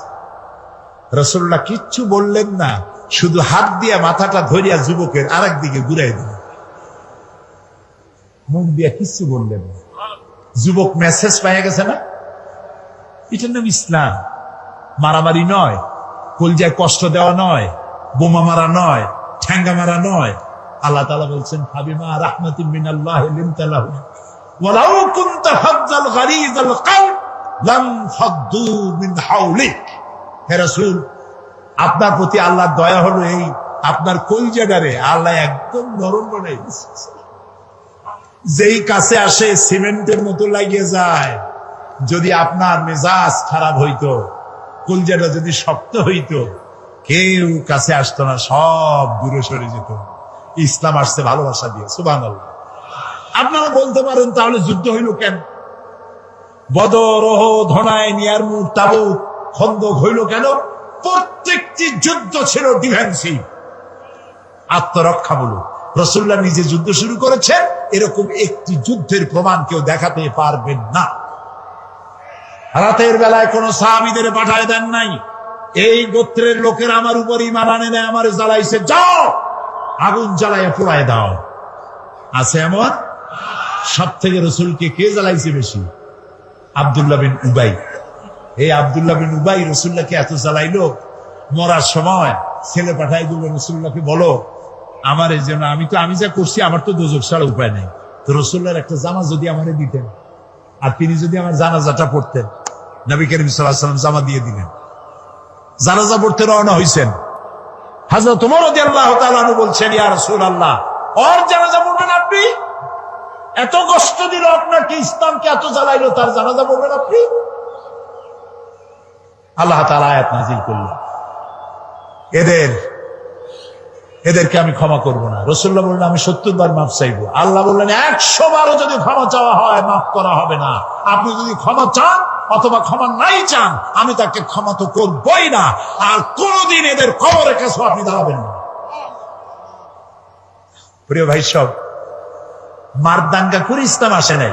ইসলাম এসেছে পরিপূর্ণ মহব্বতের মধ্য দিয়ে, ভালোবাসার মধ্য দিয়ে ইসলাম পৃথিবীতে এসেছে। সুতরাং যারা বোমা মারতেছে ওরা ইসলাম বোঝে নাই। ইসলাম মানেই তো শান্তি। ইসলাম মানে কি গন্ত? শান্তি। আসলাম তু, সারেন্ডার করলাম। আল্লাহ বললেন ইব্রাহিম আলাইহিস সালাম রে, আসলিম, সারেন্ডার করো। ইব্রাহিম আলাইহিস সালাম বললেন কি? আসলাম তু। আল্লাহ তাআলা বলেন ইব্রাহিম আসলিম। ইব্রাহিম আলাইহিস সালাম বললেন আসলামতু লিরাব্বিল আলামিন। সারেন্ডার হয়ে গেলাম, আত্মসমর্পিত হয়ে গেলাম। ইসলাম মানে শান্তি। আর আত্মসমর্পণ করে যারা, তারা হলো মুসলমান। আর আল্লাহর 99টি নামের মধ্যে একটি নাম হলো সালাম। সালাম মানে শান্তি। আমাদের সাথে একজনের আরেকজন যখন দেখা হয়, আমরা কি বলি? আসসালামু আলাইকুম। আর আপনি কি করবেন শুনলে? ওয়ালাইকুম আসসালাম। ভুলবেন না, কিন্তু ভুলবেন না। সালাম দিবেন গণ গণ। যার সাথে যার দেখা হয়, আসসালামু আলাইকুম। একটু পরে আবার দেখা হইলো, আসসালামু আলাইকুম। বাড়ি যায় বউরে দেবেন সালাম। বাড়ি যায় বউরে কি দিবেন? এই সালাম কিন্তু অনেকে দেয় না, মনে করে বউরে দেব সালাম, তাহলে আমার ইজ্জত থাকবে। রাসূলুল্লাহ দিতে ঘরের মধ্যে গিয়ে আপনি বলছেন আসসালামু আলাইকুম, তার অর্থ কি আপনি আপনার ঘরের মধ্যে আল্লাহর রহমত দিয়ে প্রবেশ করতেছেন। তবে আজকে স্ত্রী না বুঝে ফট করে সালাম দিয়েন না। হয়তো স্ত্রী ভয় পেয়ে যাবে যে কোনোদিন সালাম দেয় না, আজ যখন সালাম দিয়েছে খবর আছে। এই জন্য বুঝাই নিবে সালাম দেওয়া সুন্নাত। সালাম দেওয়া কি সুন্নাত। তাহলে আমরা পরস্পর দেখা হইলে সালাম দেই। নামাজ পড়ে শেষে কি বলি? আসসালামু আলাইকুম ওয়া রাহমাতুল্লাহ। জীবনের শেষ নামাজ কোনটা? জানাজা। সেই জানাজায় আমরা কি বলি? শেষে গিয়ে আসসালামু আলাইকুম ওয়া রাহমাতুল্লাহ। তারপরে মৃত্যুর পরবর্তী জীবনে যেখানে যাব, শেষ গন্তব্য যেটা আশা করি, সেটাও দারুস সালাম। ওয়াদখিলনাল জান্নাতা দারাকা দারুস সালাম। তো ইসলামের সব জায়গায় শান্তি। এই শান্তিপূর্ণ ইসলামে যারা বোমা মারে, তারা ইসলামের শক্তি নয়, তারা ইসলামের দুশমন। আল্লাহ তাআলা বলেছেন, ওয়ালা তাসাউ ফিল আরদি মুফসিদিন, তোমরা জমিনের উপরে সন্ত্রাসীদের কাতারভুক্ত হও না। ওয়ালা তুফসিদু ফিল আরদি বাদা ইসলাহিহা, শান্তি প্রতিষ্ঠার পরে বিপর্যয় সৃষ্টি করো না, সন্ত্রাসী তৎপরতা চালাইও না। প্রিয় ভাই সব, জালকাঠিতে 2 জন মারলো বিচারপতি। আসামি ধরা পড়লো। পুলিশে জিজ্ঞেস করছে, মারলা কেন? বলছে মারবো না, ও তো আল্লাহর আইন কায়েম করো না। তুমি কি চাও? আমি আল্লাহর আইন কায়েম করতে চাই। আচ্ছা ভাই, আপনি বলেন, বিচারপতিরা কি আইন তৈরি করে? বিচারপতি তো আইন ইমপ্লিমেন্টেশন করে, প্রয়োগ করে মাত্র। সেই বিচারপতি মেরে ফেললো, পুলিশ মেরে ফেললো। পুলিশে জিজ্ঞেস করছে, আচ্ছা তুমি যদি এখন মরো তাহলে কি হবে? আমি বেহেশতে চলে যাবো, আমি তো শহীদ হবো। আরে উল্লুক, তুমি শহীদ হবা? তুমি তো খুন করে আসছো মানুষ। এই যে চট্টগ্রাম আদালত পাড়ায় বোমা বিস্ফোরিত হলো, কথা কন না কেন?